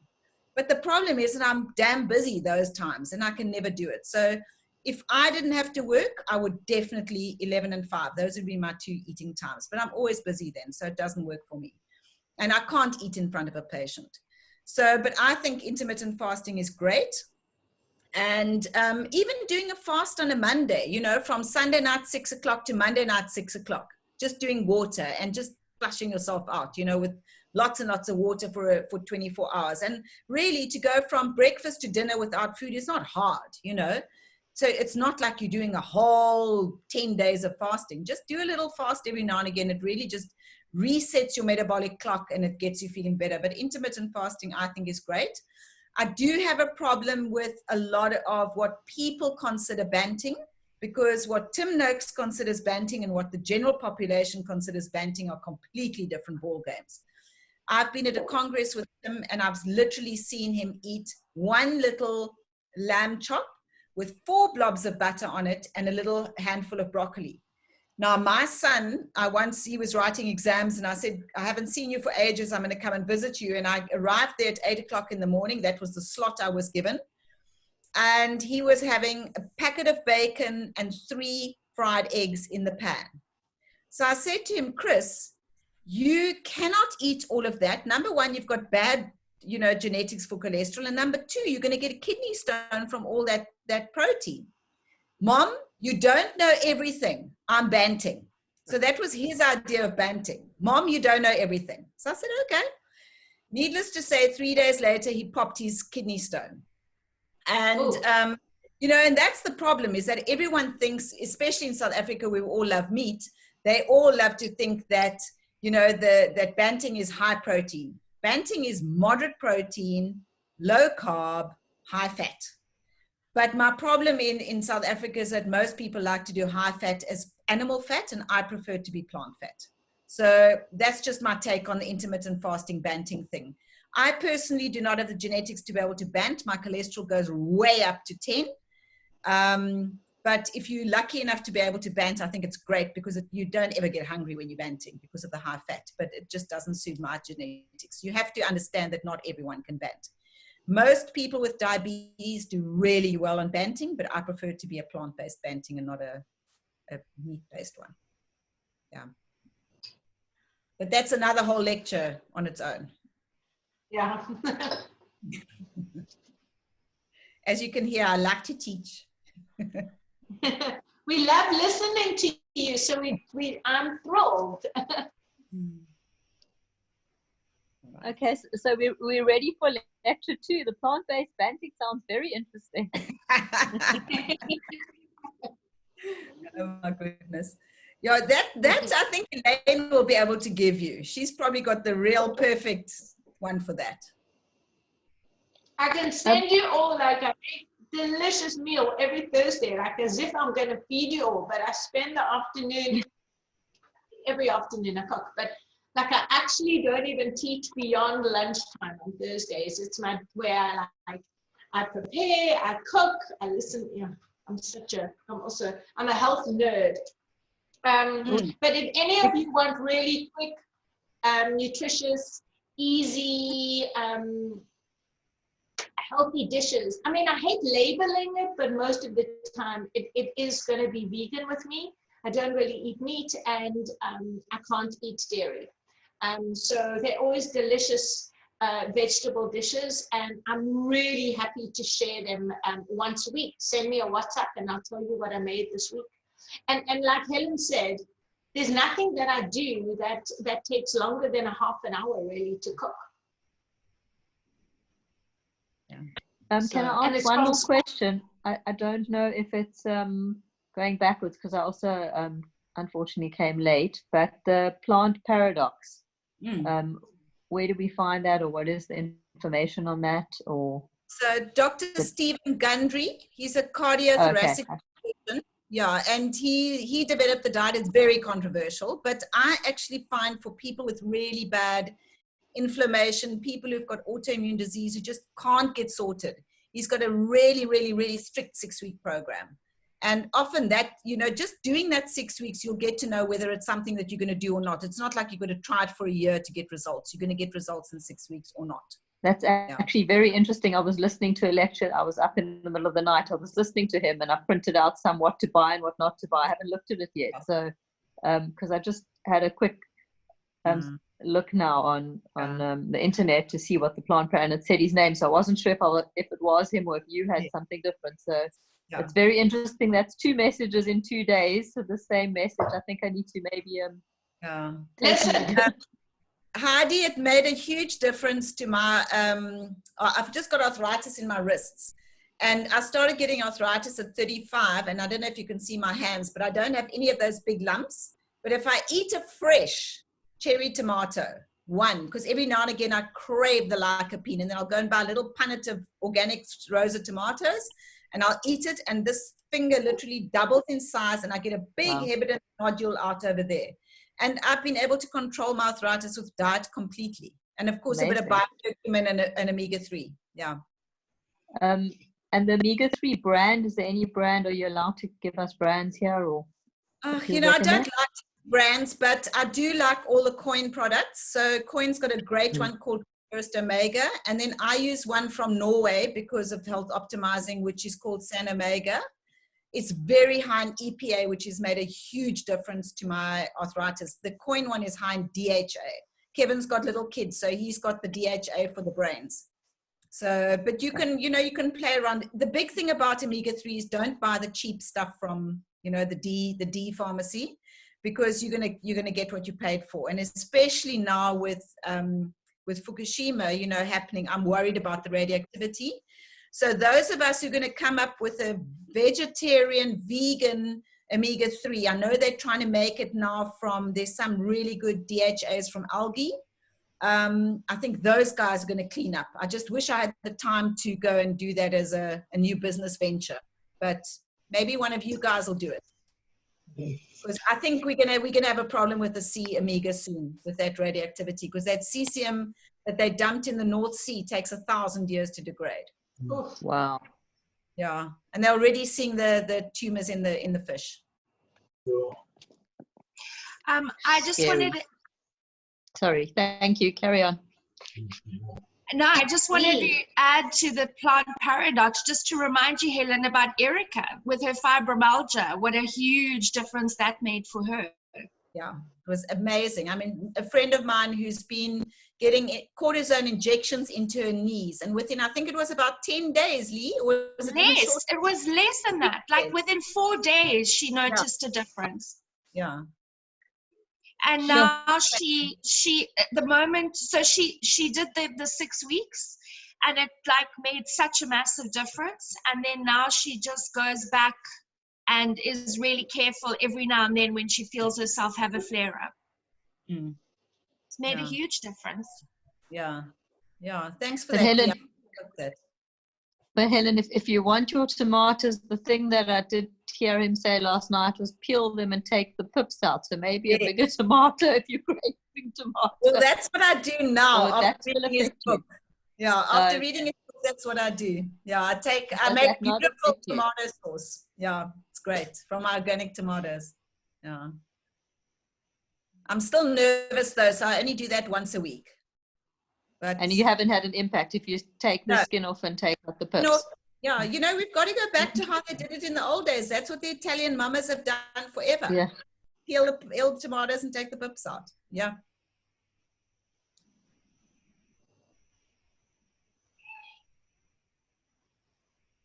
I must say, all this talk about food is making me hungry. Amen. You should have brought your meal with you. Yeah. I'm going to organize a delivery service from Elaine's house to whoever wants to partake and pay their way, and we'll have your cooking, Lainey. Yeah.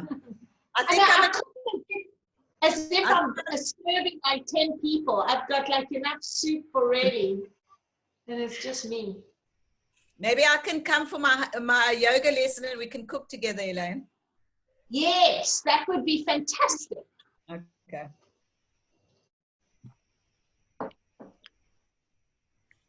Hey, Lise, I'm pleased you joined, Boki.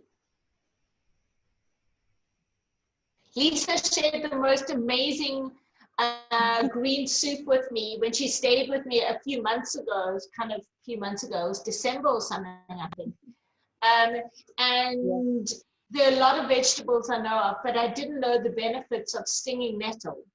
And started making soups with stinging nettle. Oh my God, it is amazing, amazing, amazing. So I've made that, I must confess, I'm having a bit of a green soup week. I've made it 3 times in the past 2 weeks. It's just divine. I'm perfecting it now. Where did you get the stinging nettle? So Lisa goes to the organic garden. It's in town, but what is the road? It's where the original. Bye, Joe. It's lovely to see you. It's the original Rangersat Market, but I get all my vegetables from the garden center. There's a French shop there. run by Nikki and her mother, Suzanne. And on the side, Nikki organizes organic vegetables. It's become her baby. So during lockdown, she's really grown this. And I order my veggies every week, and they were doing deliveries. Now I just go and pick it up once a week, and whatever is seasonal. So they give me a list, I choose what I want. And the interesting thing is I don't cook anymore according to what I feel like. I cook what's in my fridge, you know, what I have. And I kind of like, I was thinking about it today, and I'm looking at you, Jules. It's kind of like a canvas, you know, you use what you have, not what you don't have. So I landed up making a divine sort of vegetable stew now, actually. And I've got lots of meals ready, you know, that I can make in the fridge because I've got a variety of vegetables this week that are different to last week. So it's quite a nice thing to start eating according to what's in season. And it's very important for our bodies to do that as well, because those nutritional things are what you need in the different seasons. So yes. I also order a box every week that gets delivered, and it's fantastic because everything is, as you say, it's seasonal. I mean, I never ate oranges before because to me an orange tasted like nothing, and now I've had these wonderful organic oranges which are just delicious. They taste like orange. Yeah, I'm completely with you. The fruit, I was never I love fruit, but you stop tasting it, and you can taste the difference. I'm going to show you. We got so used to having, I've cut it because I felt like having grapefruit, but we get so used to having like ruby grapefruit and the original grapefruit. And so I got that from her in my box this afternoon, and it's just delicious. So that's where I got, long story short, the stinging nettle, which I never knew what to do with, and Lisa showed me how to cook it, and now I'm just hooked. Well, it's of course also great for gout. Yes. Yeah, it's a great bladder problems. Stinging nettle's great for bladder problems. Anything that burns. You know, if you look at the doctrine of signature, stinging nettle is burns, and so anything that's burny. So gout has got burning hot pain. So if you had to burn yourself with a stinging nettle, it looks just like a gout toe, hot, red, swollen. And if the burning sensation in the bladder you can use stinging nettle for that as well. And a burning joint, you know, it would help for arthritis as well. If you look at the doctrine of signatures, yeah.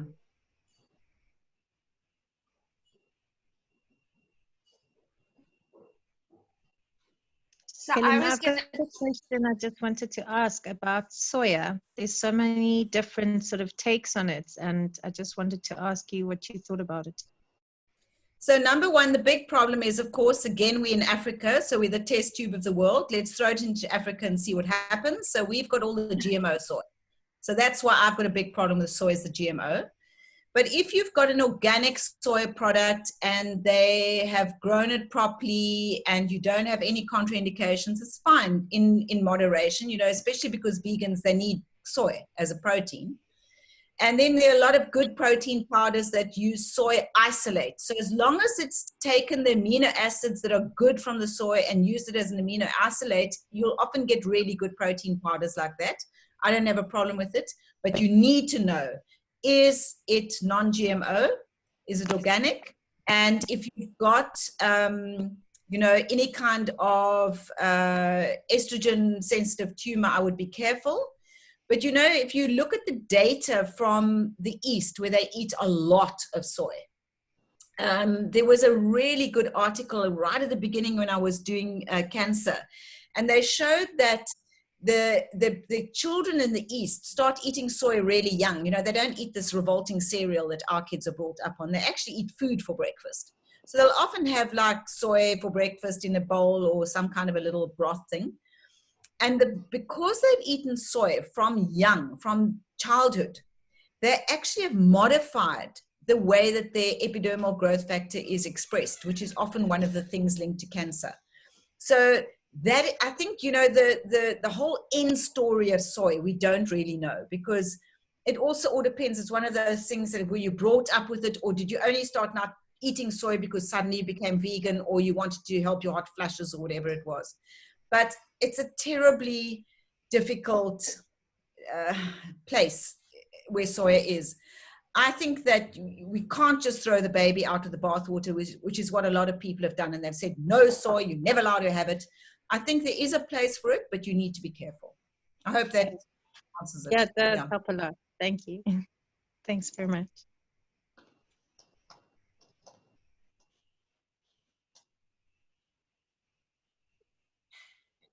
I didn't think that people were able to concentrate this long on Zoom. I'm impressed. It's amazing. Hey, and you know, every week, I've actually pushed up the hours, you know, when you have to book it. I've pushed it up till 9:30 because sometimes, more often than not, I usually log off closer to 10 than not. It's sort of in between 9:30, and then, you know, whoever's left, we have a lekker keer and chat. And so it's, you know, I love the idea of us, I mean, especially because we're forced to socialize like this now. This is like, where you gonna go? Nowhere to go. So this is how we, you know, socializing, and then at the same time educating, and then at the same time, you know, networking, and it's all part of the same. So I see this as not only a great way for us to socialize, connect with each other, and there's a level of intimacy. You're seeing into people's homes, you know, depending on how much they want to show you. And also, this is how we can operate in business now. It doesn't have to, all the formalities can be stripped away. And it's more kind of, we in this together. There isn't the I operating separately. It's we have created this. This will keep on going if all of you just, you know, share. If every one of you have one person you can share and invite onto this platform and like tell a story, tell a skill, something uplifting, this can keep on going indefinitely. You know, we'll become much healthier and more connected beings. So I'm just, yeah, thank you so much for all of this. Well, I'm just thinking about Lee, my friend, who's sitting there very interested, who's a brand specialist, and how, you know, this kind of thing. I know what's a Tribe Coffee, Lee? I always get the word wrong. Yeah, so Tribe's a roastery, but Arise is the brand, yeah. Brand, yeah. And trees. Yeah, Lee's moved from wine to coffee, which was quite an interesting move. You know, you'd think one would move, you know, from the dark side to the light side, you know, coffee to wine, but she actually moved the other way. Interesting. How do you brand? Yeah. Branding on wine is a new way to go, Lee. It is. It is. I'm busy writing some material. There we go. Yeah. Well, Lee, when you're ready, come and chat to us. Come and bring it on the platform, you know. Cool. Because this is where we're going to be interacting. This isn't going away. No, I agree. It is definitely one of the new ways of doing communication. It's true. It's fantastic. As long as you get used to all the boxes. Hi, Helen. Hi, everyone. I'd just like to say that the cooking thing, we in for that any time of the week. Fantastic. That's what we live for, cooking. Lord, I love your nettle soup recipe. That sounds amazing. Lee, we've got lots of stinging nettles in our garden. Have you, Lee? Yeah. Naturally, they're growing and they're naturally. all organic. Yeah. We don't spray anything in our garden. Yeah. So we've done a couple of cooking sessions with my daughter in America. So she wakes up at 9. She does the recipe and we follow along, and it's great fun. It's lots of fun. So we should do the same thing. Yeah. That's a good idea, Dens. Yeah. Is she still cooking such gorgeous desserts? Absolutely. Yeah. Ridiculous stuff. We made a cake for my sister. Oh, Lee can post pictures. No, but it's definitely not sugar-free. It's one of those layered cakes. It's a ridiculous thing. It had so many layers. It took us 3 days to actually construct. Wow. Birthday cake for her. Wow. Yeah. Anyway, so yeah, but this has been great. Helen, thanks. Pleasure, Dean. Yeah, thanks, Elaine. It was great, Helen. Only a pleasure.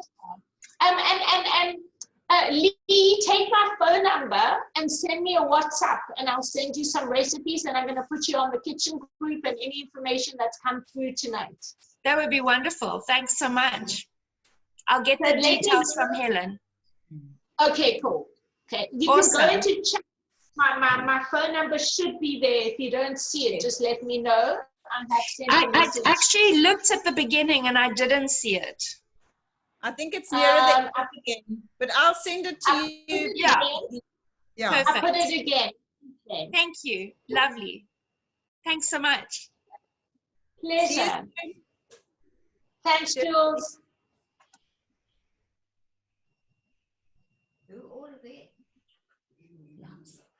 Do you want to come look?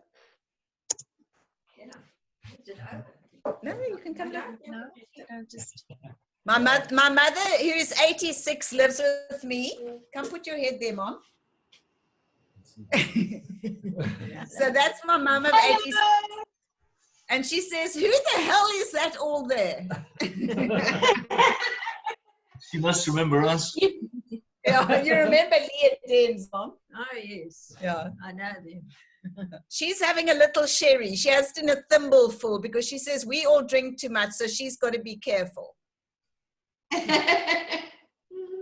Nice to meet you. Nice to meet you too. Okay. Yeah. Cheers, Lee.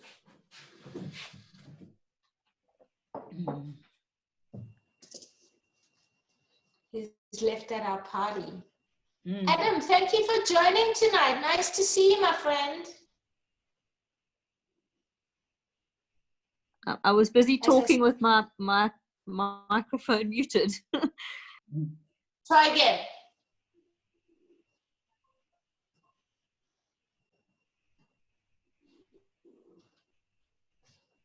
Hey, Dee, we can't hear you. Take your sound off. We go. There we go. I just wanted to know how to contact Helen or her details in the chat, or how do we get hold of you, Helen? I can give my details to Elaine. Should I type it in here? Just click on the just click on the thing at the bottom. Yeah. Thanks, Adam. Thank you for joining, Adam.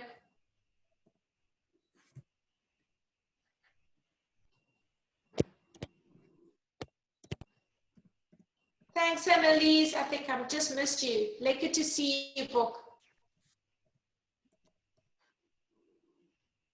Here we go. I hope I've spelled it right. Yep.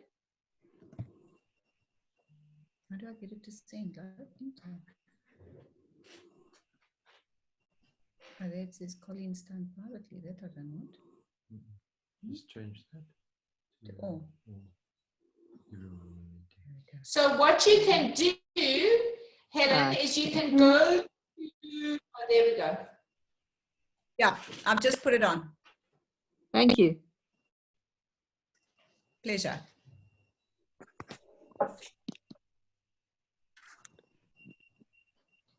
I see I have to also keep up with numbers and emails. Last week we chatted, I landed up chatting for quite a while still to friends. And then for some reason, I think Zoom gave me sort of an expiry. It suddenly started saying you have like 200 seconds left. And before I knew it, it was gone. And I hadn't recorded numbers and emails. So I'm doing that quickly now as well as we go. As you saw, Leora was on earlier on, Helen, and I think I've asked her to come and chat one day as well about supplements and a health shop. Yeah, great. I mean, we need to just move into being able to take responsibility for our health, and we can do it. Yeah, absolutely. And you know, I really do, that's why I loved your idea of the kitchen, because I think that is really where it all starts. And just being aware, you know, not just thinking, well, someone's going to look after my health, because they're not.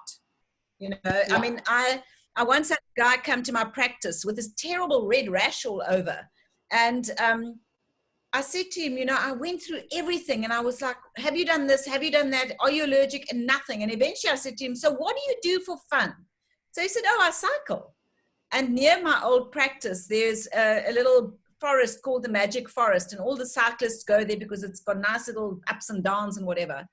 And he said, no, I cycled. So I said, oh, where do you live? So he said, near the Magic Forest. So I said, oh, well, I hope that you don't ride there when the vineyard is spraying. And I know the owner of the vineyard, and I know that she pays her workers extra to wake up early in the morning so there's no spray drift. And this man, an accountant, so not someone who is short of gray cells, he goes cycling at 5 o'clock in the morning, and he said, oh, yeah, no, I rode through the spray drift yesterday. So I said, do you know that it's carcinogenic and an endocrine disruptor?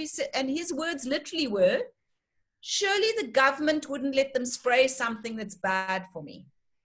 Go figure. Oh, no. Yeah, those were his words. So I thought, well, you know, if an educated man thinks that, well, what are the rest of us going to think? Wouldn't it be nice if that were true? I know, wouldn't it? Yeah. Different lifetime. Yeah, exactly. But, you know, I think, as I said right in the beginning, I do think that this time with the coronavirus, I think has made us aware that we do have to look after ourselves. You know, that the people that have come through it and who didn't get symptoms are the people that really have looked after themselves. I see, you know, one of my friends is online now from one of the estates near Paarl, and her son was at a braai with a whole lot of kids, and 6 of these boys got the coronavirus, and her son didn't, you know. And I mean, I've given them like a little immune booster pack, you know, to stop them getting corona. And she said, you know, could it be that because he took the stuff he didn't get? And I said, absolutely, it's about looking after yourself. But I also know that her family eat really well, you know, and she looks after their health and makes them drink, you know, clean water and stuff like that. But there are things that you can do to look after yourself, you know. So, yeah, I think it's important that we do take responsibility for looking after ourselves, you know, because if you don't look after yourself, no one else is going to. Who else is going to? Yeah. You know, I think added to that, nutrition is something that you can deal with. It's, you know, it's not a doctor that's going to put things in your mouth to eat. It's you. You are responsible for what you cook and what you eat and what you swallow. I mean, I had many conversations with you about this when I saw you, and I was floored at how the Western doctors, they really believed in the medicine that they put into your veins or into your mouth, into tablet form or into you know, an injection or whatever it was, but somehow didn't see how the effect of putting food into your mouth, into your body, is medicine. It's either medicine or poison. Yeah, well, I mean, so right back to Hippocrates, you know, he said, let food be thy medicine. But unfortunately, you know, in the doctor's defense, you know, they get no training. So if you are stuck in the medical paradigm, you know, it's not that they're bad doctors, it's just that they don't know, you know. And I was just so fortunate that, you know, when the patient said to me, Helen, is there not something else? I actually went looking to find it. You know, and that's just because I'm curious and I want to always learn. But, you know, I don't think even at med school now they get longer than a 3-hour little bit on diet. And then it's probably, you know, what is a fat, what's a carb, and what's a protein, you know. Everything I know about nutrition, I've self-taught, you know. And when I was doing research at Tygerberg, I used to ask the dietetics ladies to invite me if they had a good a lecture going on. But I mean, that's the problem, is that, you know, they don't get trained on it at all. Yeah. So, you know, the paradigm of medicine is about pharmaceuticals, unfortunately. Yeah. That's how I know my oncologist had said there were just 4 hours dedicated to nutrition, you know. But you know, as a patient, if you are a patient and you have cancer, or you have some kind of hectic disease, and just, I mean, all of us right now, and I chatted to you about it when I was seeing you as a patient. Cancer was something where I felt like it was holistic. You had to approach it from a holistic point of view and participate in your health, not hand it over, but really participate and stay curious. I love that word curious, because curious really made me get excited about possibility. I was amazed that Corona then, you know, traveled through the whole of the world and decided to, in one way, similarly say to us, okay, well, you didn't listen to the, you know, a major disease, cancer. We're going to come in and also like participate, get involved in your immune system. So that's why the timing of creating something like this, I think, is vital. The other thing that I didn't talk about, you know, talking about cancer, because I see that, sorry, I can't remember your name, from Noortuk or wherever it was. James. Yeah. James, is that yes. Yes, James. Sorry, James. Is that I also like the idea of a team when I'm treating a patient with cancer, you know, because you need to have, you know, like James has got, he's got his surgeon, he's got his oncologist, he's got someone giving him nutritional advice, he's investigating, he's got his therapist in Tsitsikamma. I love that team approach. Get your, you know, I often use Dr. Vicky Heinmarch in Pinelands, who's a great acupuncturist and is really helpful. I know Eva goes to Vicky. She's amazing with cancer patients, you know, because I always feel I'd rather be good at something than a jack of all trades and master of none. And I'd rather surround myself with a team of people who are really good. You know, you do the yoga, someone else does the nutrition. I've got a great nutritional therapist I work with, Caroline Glasby. I've got, you know, Vicky, who helps with the acupuncture. I've got body balancing specialists. I've got physios. I've got Reiki therapists, you know, counselors, whatever it is. You know, those are the things that everybody needs. Not everybody needs everything, but you have a team. But make sure that the person in the middle is getting all the results, especially, James, for you, because often I find the surgeon thinks that the oncologist is looking after you, or the GP is looking after you, and everyone else thinks everyone else is looking after you, and the patient falls through the middle. And that's exactly what happens. Exactly what happens. And it is so frustrating for the patients, and they get so damn angry about it because they got lost and they got slipped through the cracks. And that's what I always said. I mean, you, Elaine, know what, and I think I said the same thing to Eva. I happen to like fast airplanes. So you, the front mirage, the client or the patient, you decide your flight plan, whether it's holistic, integrative, chemo, surgery, whatever it is. A lot of people want to do everything. You decide the flight plan. I'm your wingman, and I tuck in and look after you because I want to have every single report coming over my desk to make sure, because my report, you know, pile is that big. The oncologist and the surgeons is that big. And you might be at the bottom of the pile with your low white cell count because of the chemo you're on. And sorry to say, you died from it. Not from the chemo, but from the low white count, and you got an infection. So that was really also one of the things I felt was, have your team, make sure that your GP or your homeopath or whatever it is that you're using as your central piece of the wheel is getting all the reports, because that way there's always two pairs of eyes double checking everything, you know. And when if you do happen to want to do chemotherapy, when you go to chemo, take your friend, take your husband, take your wife, so that, because when you're having chemo, often you've got chemo brain and you actually can't remember anything. So your brain's fog. So someone must double check, is my weight the same as last time? Because otherwise the dose is different. Have they weighed me? Have they done my blood pressure? Have they checked that my white cells aren't low? Is the bag going up actually my bag? Has it got my name on it? And is it the medicine that they're wanting to give? Because these are the things that happen, is mistakes get made because everybody's human. You just don't want the mistake to be made with you, you know? So I like that holistic whole treatment, but also make sure that someone is just collecting everything in the middle to make sure that, you know, you don't miss anything. Agreed, yeah.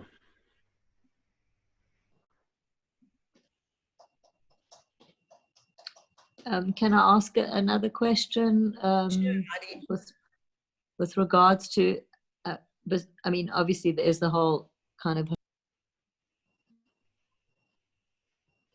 Your sound, Haley, your sound.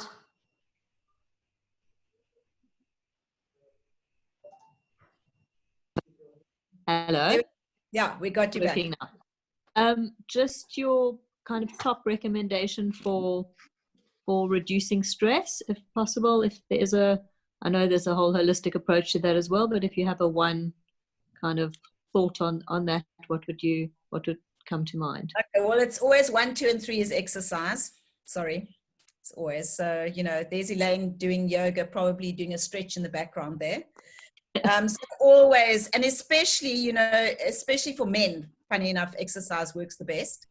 But so I always say, and you know, even we get incredibly good training by the psychiatrists in Cape Town. It's amazing. You know, they really, I could treat depression with my hands tied behind my back because we get trained so well in it. And even the psychiatrists say, top of the prescription, exercise. So that's the number one. The other one, of course, is also about reducing inflammation, because we know that your serotonin and GABA, which are the neurotransmitters. So serotonin is sadness and anxiety and irritability. So if your serotonin is low, you're going to get sad and you're going to get irritable. Just think about, you know, us poor girls premenstrually. You know, the Wicked Witch of the West always comes out. So I always say, every girl needs a bottle of sepia in her handbag, because sepia is for the irritability, Natmur is for the sadness. So if you're irritable, sepia. If you're weepy, Natmur. 200 CH best dose. But if you are, if you've got a deficiency of noradrenaline, which is the other big main one, you're going to actually get anxious, and you also procrastinate. So that one is often difficult to correct just with a natural remedy, because of the fact that it's one of those parasympathetic neurotransmitters. So you need to then look at your parasympathetic, and that's about eating properly, the right time of the day, making sure that there's not any psychosomatic things going on that are affecting your autonomic nervous system. And parasympathetic, when it's overreacting on the digestive side and not going into rest and recovery, which is going to recover those neurotransmitters, that is often from a food intolerance. So make sure your digestion is working well. Make sure you haven't got a food intolerance or a leaky gut. And then for your dopamine, remember dopamine is our reward hormone. So we all do drugs and alcohol and cigarettes because we want the dopamine. Remember also that exercise ups your dopamine, and of course sex. Having an orgasm is a great little boost of dopamine, okay? So, you know, during lockdown, lots of time to do that. But the big thing is that you might have to have a sex person on to do the next talk, Elaine. But remember, there are a lot of really good natural remedies for stress, you know, but you need to get to the reason of what is actually causing it. Now, in our health optimizing stable, we've got an amazing thing you can go and Google called voice analysis. And it's actually, so it's technology that you speak into an ultra-sensitive little microphone. I call the microphone Snowball because it's this white, beautiful microphone. And it picks up the tone of your voice, and it's been linked to a program which has linked the tone of the voice to emotions. So you have the psychologist sitting there who catches the tone, then does dialogue with you, and then in the background they do neurofeedback to actually correct whatever's come up. So you actually have 3 treatments in one. So that is a great new thing that's going to be coming out. But if you haven't got access to that, I would go natural remedies, and then you need to look at what is your symptom. So if it's more irritability, sadness, then it's going to be your St. John wort and your 5-HTPs. If it's dopamine, there's a lot of natural remedies that can help that as well. And then, of course, you can also get GABA if you've got a lot of anxiety, because GABA is also linked to that. So, you know, I think Leora might be able to come up with a lot of good brands for that. But I do think that a lot of the stuff that you do at home can help as well. And, you know, often just chatting to someone about it can also help, because you need to also get that two-way street of what am I actually worrying about? Because a lot of us just go, and I found even for myself, I got really anxious during lockdown. And I'm not a terribly social person. I quite like my own space. I like spending time with my hubby. We can sit and chat for hours and just go for a walk together. I don't need a lot of people around me. But I did find that I was starting to get anxious with this lockdown of when is it going to end? When are we going to get back to normal? When do I stop worrying about my mum who lives with me? So I even found, and I don't usually get terribly anxious and go into worry mode. You know, my mum does all the worrying for all of us. Yeah. But I actually found I even got anxious, you know. So I think it is a big problem with lockdown is the anxiety. And I think I've got a few friends who are in the psychology counseling world, and they said they're seeing a lot of people with anxiety now. But don't forget about the exercise for any, you know, stress stuff. Great, thank you. I just had to change, my TV seemed to die, so I can't see you on big, so it's now on my computer, and my thing is frozen. Oh no. Oh no. We can hear you, but you're frozen. We can hear you, but you're frozen. Okay. Okay, so I can see all of you. None of you have frozen. It's just me that is frozen. They're probably going to cut your Zoom off soon. They tell you 100 seconds. Maybe the refresh button. Try and refresh your screen. Maybe that'll. Okay, let me exit full. You see, if I switch it off, if I press end, then it's going to end the whole thing. Yeah.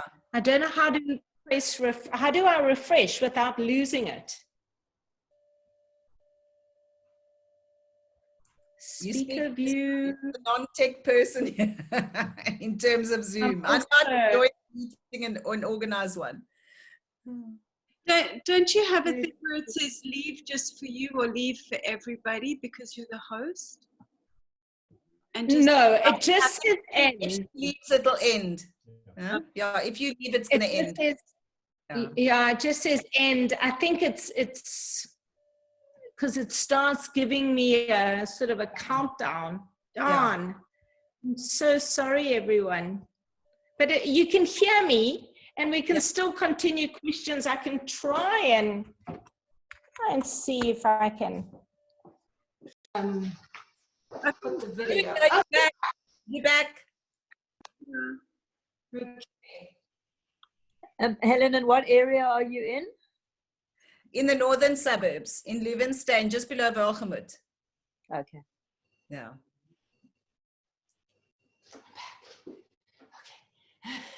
Okay.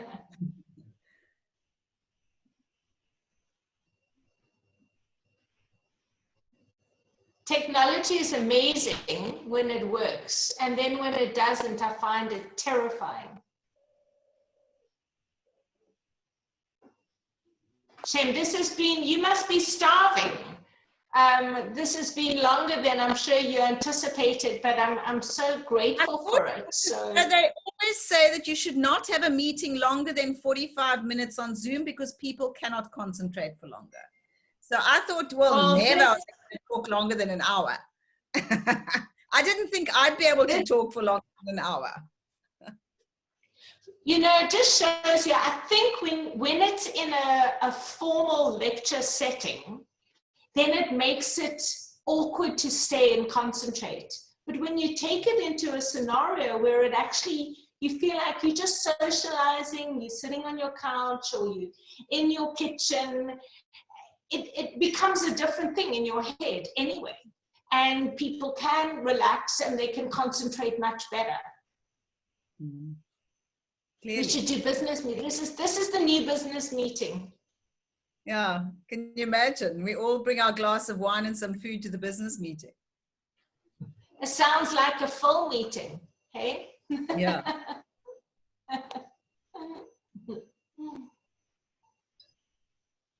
Are there any other artists on your meeting, Elaine? Artists, Lisa is an art director. We work together in film. And I'm going to go through who I know. And Onella does yoga with me very regularly. She's French.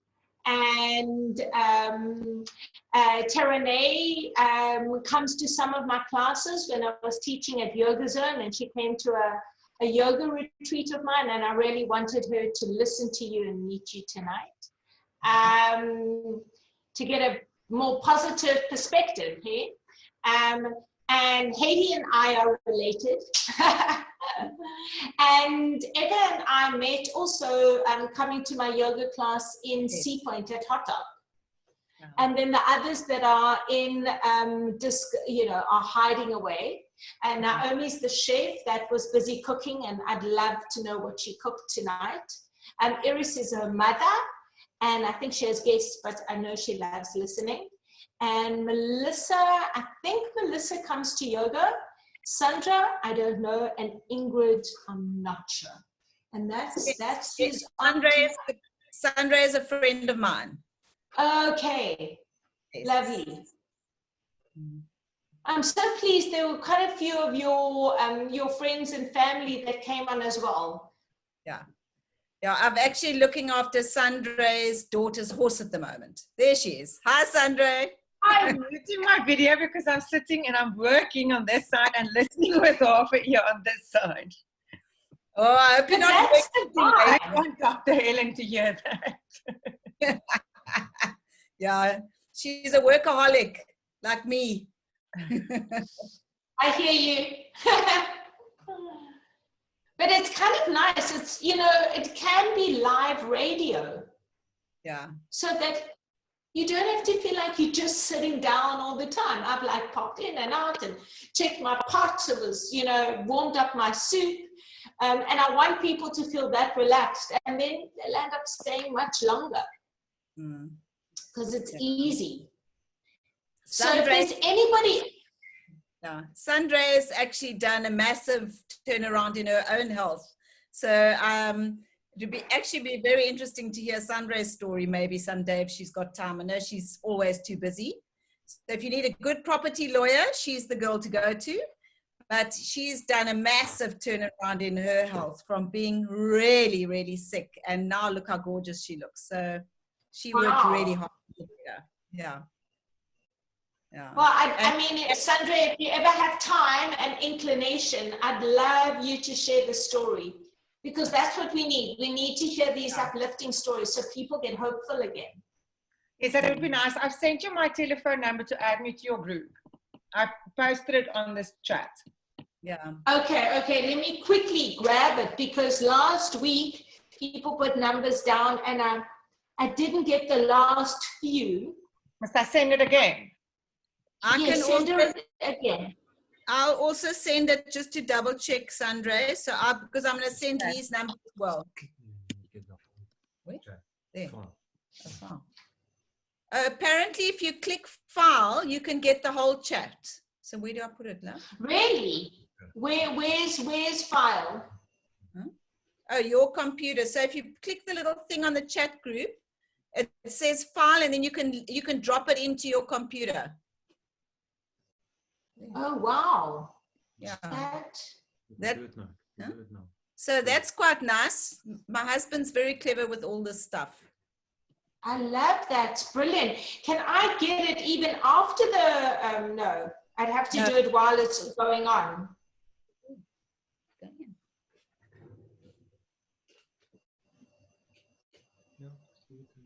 Okay. Okay. Let me write down.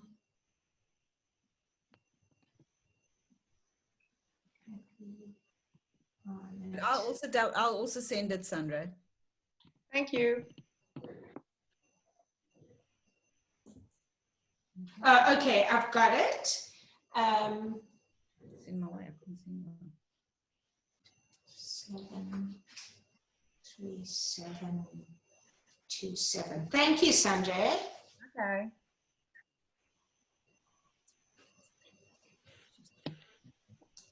Brilliant. I have to still find that file thing.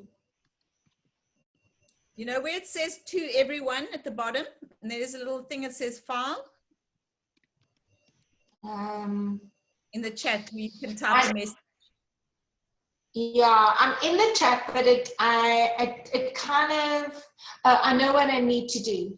I know what I need to do. I need to put it on, okay, so there's to everybody, and then, yeah. Okay, more. Enable waiting room mute. No. It's on the right hand Does it? It's on the right hand side. If you look down the chat column to the bottom where you can type your message, and it says everyone, and to the right of it there's a little blocky that says file. You have to click on chat first, otherwise you won't see it. So I'm on chat. I am on chat. And you see and the I've chat. opened it up. So then it's all the way at the bottom where you type your message. Yeah, I'm on a type message. It's just the moment it's on somebody specific, how do I get it to everybody? You just click on the blue tab and it'll scroll down. A little arrow next to the word everyone. Okay, hold on. Person. There. Okay, file. I've got it. Thank you. So doof. Thank you, everybody.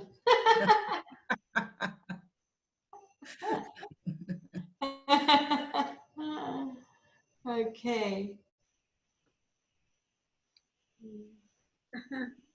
Excellent. Anybody else wants to add to tonight? I just want to say thank you so much. I'm sorry I missed the beginning, but I look forward to the recording so I can see what I missed. And thank you, Lainey, for organizing, and Helen. It was very, very interesting and lots of informative information and yeah, great sharing. Thank you. So nice meeting you all on Zoom. Yeah, very interesting chat. Thank you, Helen. No, it's a pleasure, James. Hopefully we can all meet in person one day. We'll have to have a little in-person reunion when COVID decides to leave. Definitely. Are you doing consultations face-to-face at the moment or not? Mostly Zooms, because of my mom being 86. So, and you know, most of the time people are very happy with that. So I mostly do Zooms. I do a couple of vitamin C drips as well. But I try not to see more than one patient a day, just because, and everyone takes their shoes off when they come in. So I'm trying to make sure that's the other thing about COVID. Please remember to take shoes off at the door, because it's droplets, and you're going to be walking on everyone else's droplets. So make sure you take your shoes off. That's the most important. Wow. Yeah. And thanks, Elaine. I've sent you my, I've reached out to you on WhatsApp. And okay, great. So you can send me some info there about your yoga classes as well, please. They come highly recommended from Laura. Oh, great. I will, definitely. Just yet after the operation. I'm still recovering from the operation, but I'm really keen to get back into yoga as soon as I'm ready. Yeah. Fantastic. And I also I did yoga when I went through, post my ops and during chemo. So there's a lot one can still do, therapeutic style of yoga that's very accessible. And I'm quite amazed, but it's working equally successfully online as well. There are lots of things, because I see it so big, I can give you personal cues and things just, whether you're sitting on your bed, sitting on a chair, Nidra yoga is great. Yeah, exactly. I did a lot of that as well. Meditation, breathing, and then just, you know, a little bit of spinal movement is important as well. The spine does need to move regularly. Yeah. Just safely. Especially with us all sitting so much now. I try and stand as much as I can. I've got a stand-up desk, but I think a lot of us sit too much. Yeah. I just sit on my meditation cushion on the floor now, more than anything, and I find that my back aligns perfectly. No back issues. It's when you sit on a chair that you have problems. Yeah. Yeah. And nice to see you, Lisa Hart. And you, James. It's been a very long time. Very long time. I used to work with Lisa Hart in the film industry as well back in the day when my daughter was born 27 years ago. No, I was telling Harley that you used to work with me and my team, and then you moved to, and then we didn't see you. Yeah. So were you also in the art department? Yes, for a long time. Yeah. Me I worked too. for Lisa as an art buyer, and I also did props and on-set standby and all of that. But then I moved into locations, and I've been scouting locations for a long time in feature films. Okay. Yeah. Amazing. We missed you when you made that jump across. Yeah, I'm sure. That was so long ago. Yeah. I've got a massive database now and trying to put a book together of film locations. It's been so long that I've been doing locations. Yeah. That's amazing. I don't know, were you on when Lyle was on? On what? My friend Lyle was on here tonight. Lyle Gardner. He also does locations. He used to do locations in South Africa, and he's been in Dubai now for years. Right, yeah. Construction to start with? He started with us in Bullseye. So that's how I met Lyle when I worked in construction, painting. And then he moved to locations. Right, yeah. So I was also in film for 20 years. Cool, yeah. Lots of toxic things. Yes. Remember how you told me about those toxic sets that you used to paint? No, I was full of toxins. I was up to my elbows in methylated spirits and thinners.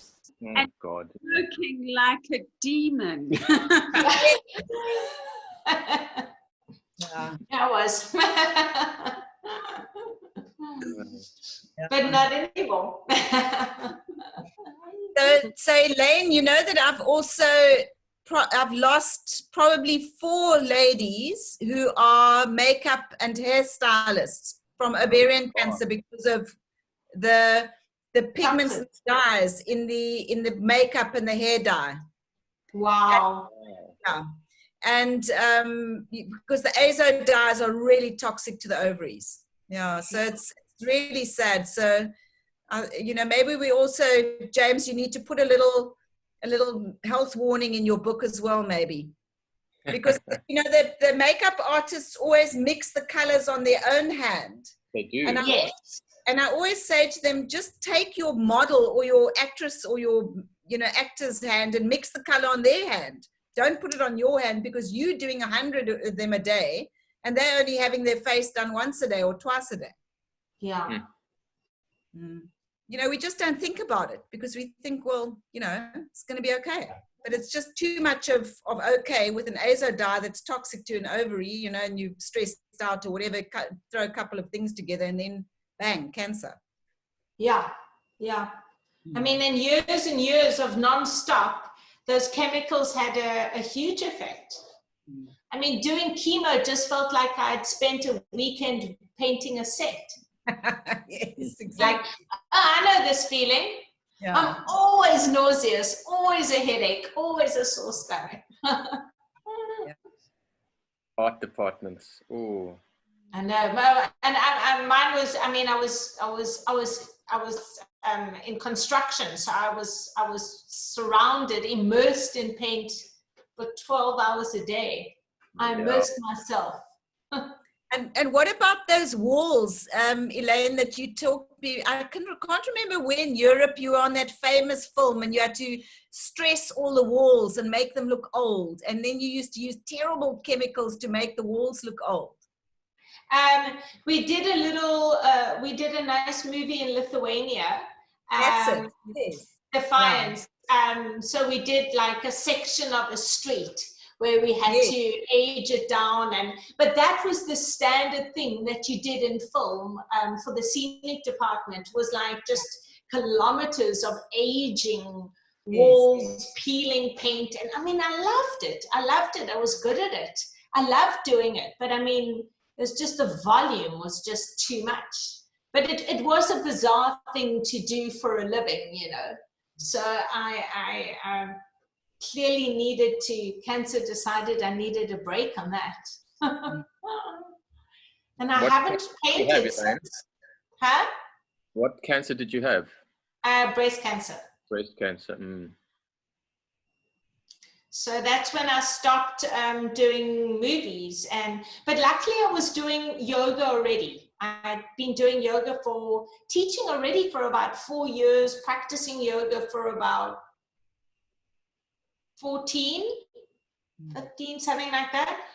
And yeah, I mean, now I've been teaching for nearly 10 years. And I was, you know, it's also adrenal fatigue with those hours when you're working. That's what I was going to say. Yeah.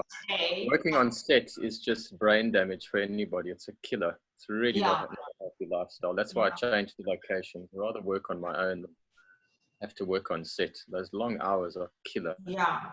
I don't know how. But I mean, I taught at night. So I'd work on film during the day, and then I taught at night. Which was a bit, and then I taught on the weekends as well. So I think, you know, with health at the end of the day, for all of us, it's looking at it holistically, like everything matters. Mm. It really, like, you know, how you eat. My cancer journey, that you really got to get into the emotional cause for how that cancer came about, because we've got 4 bodies. So there's the physical, mental, emotional, and energetic. So you can't ignore one body because it doesn't suit us. And like Helen said, definitely that idea of gathering the team, that's what I did. You know, I gather your team, you know, get whoever it is, but work with them. And you need to feel like there's a connection, you can resonate. As opposed to just be, you know, led blindly, and you don't feel good about the doctor or that you're working with. There were a couple of people en route that I had to decide, you know, which felt better for me, and because there's a chemistry as well. It's just going to be a better reception when you can feel trust with who your team is. Very important, but it's almost like the doctors are working on a physical level on your body. What I'm talking about is the emotional fear or anger or a trauma that you went through in the first place when you were very young, and it normally happens before you're 7. That sets off this whole program in your thinking. And you know, in my case, it had a lot to do with anger and not feeling good enough, you know, and withholding stuff, you know, which directly relates to the colon and the liver. You know, there was a lot of anger in my family, and getting to the root of that, you've got to deal with the physical, because by the time it becomes a problem, that emotional trauma has taken root in your physical body. So you need doctors to help you with that, but you've got to look into the root cause of, you know, the emotional traumatic cause of why the cancer happened in the first place. I really believe in that. And that can often be the obstacle to cure. It is because once you get rid of that, then you're fine. Yeah, I agree. Yeah. If you don't get rid of that, then, you know, in a lot of cases, you know, the cancer will reappear later, you know, like, you know, 7 years, 8 years down the line, even 10 years, you know. Yeah. I always say to my cancer patients, whatever you were doing before you got cancer, you have to run in the opposite direction. And that's really, I think, where a lot of patients, when they've gone, say they go through the conventional stuff, they go through the radio, they have the surgery, chemo, radiation, and then, you know, nothing changes because the conventional guys don't look at the holistic thing. They're just seeing the colon, or they're just seeing the boob, or they're just seeing the prostate. They don't look at actually a person around the organ that's got sick. And then they just send them back into the same way, you know, environment that they were in. And they might not get their colon cancer, their breast cancer back, but they often get another cancer. I've got a load of patients who've got 2 cancers. Yeah. Yeah. This is my point. Yeah. It's very much a part of the whole journey, you know. Yeah. James, and that, you know, when, sorry, I was just going to say, speaking about, you know, when you gather the team, that team is, you know, whoever is going to work with you on the emotional level. There were a couple of people I did a little bit of hypnotherapy. I did tapping. I gathered my team for the physical, the mental, the emotional, and the energetic. Very good. Yeah. That's very important. Have to deal with it holistically. Yeah. Definitely. Yeah. And again, you know, it comes back to that thing of one person or one doctor, one therapist just cannot be good at everything. You know, it's impossible. So, and often we get disappointed because that person isn't good with everything. And then, you know, they might be really good at the physical stuff, but they're really shocking at the emotional stuff. And that's just a personality thing. And that's why I like having a team, because I really think then you're going to get all the masters of the trade, and you're not just going to have someone that's sort of good at everything. You know, you want the best person looking after you. So have your team, you know. Absolutely. I think that is, you know, really how it goes.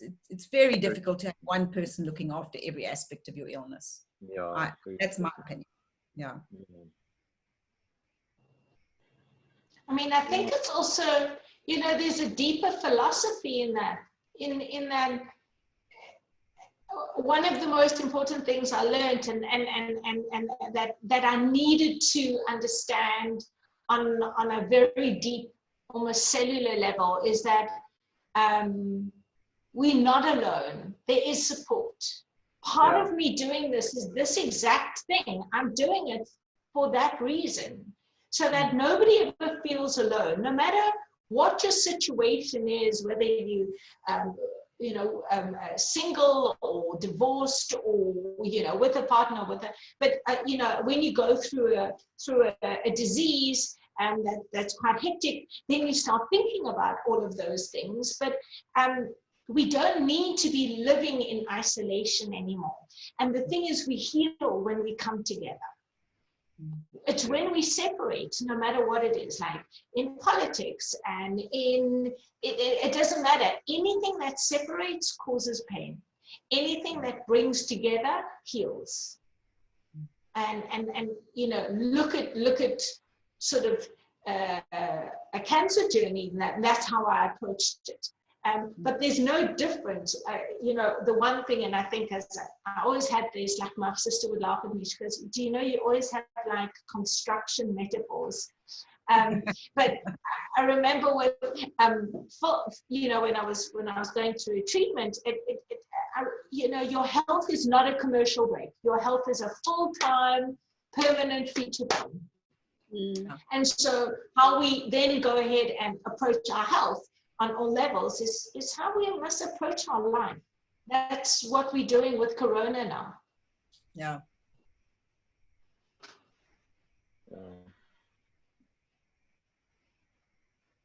And there are people, you know, because we don't know the answers, but we all connected, and we can just, you know, we just need to reach out, and this is to create that thing. Yeah, network. Network, and you know, it says its thing, but I think we got stuck in our busyness pre-corona. We just didn't have time. You know, it's still finding the balance. But now it's networking with kindness. You know, I think that very important word is the kindness. Yeah. So important to be grateful and to be kind. Yeah. Yeah. And it is just, I think a lot of the time we just got too busy to notice our actions or our approach on something. And you're given an opportunity when something happens that's hectic to you to slow down. Yeah. I can't tell you how many patients have said to me, especially women, oh, now I've got permission to stop. When they get, and that's really scary. Yeah. You know, they had to get cancer, so they had permission to slow down and stop. Yeah. Very true. One of the things that Dr. Harmson also pushes a lot is meditation. And I started meditating before this all happened, thank God. But meditation is a very good way of putting the reality back into your life and making you aware of what's real and what's important. Yeah. Yeah. Absolutely. And I mean, it's something that one can just, it can be injected into your everyday life, you know, as a norm. Yeah. For some people it can be prayer, you know, but it's that time, that sacred time. And every day should be given a few moments of sacred time. Definitely. Yeah. And then it just gives, I mean, I find it more hopeful now that there is hope. And just what you said now, Helen, I remember thinking when I went through chemo, to be quite honest, I think I even said to friends, oh, I'm on a bit of a sabbatical now. Because I had time to like cook and chop vegetables. I've never chopped so many vegetables and so much time. I was so used to being so frantically busy, you know, I love being busy. But I really felt like I was on a bit of a sabbatical. I had no work to go to. Yeah, exactly.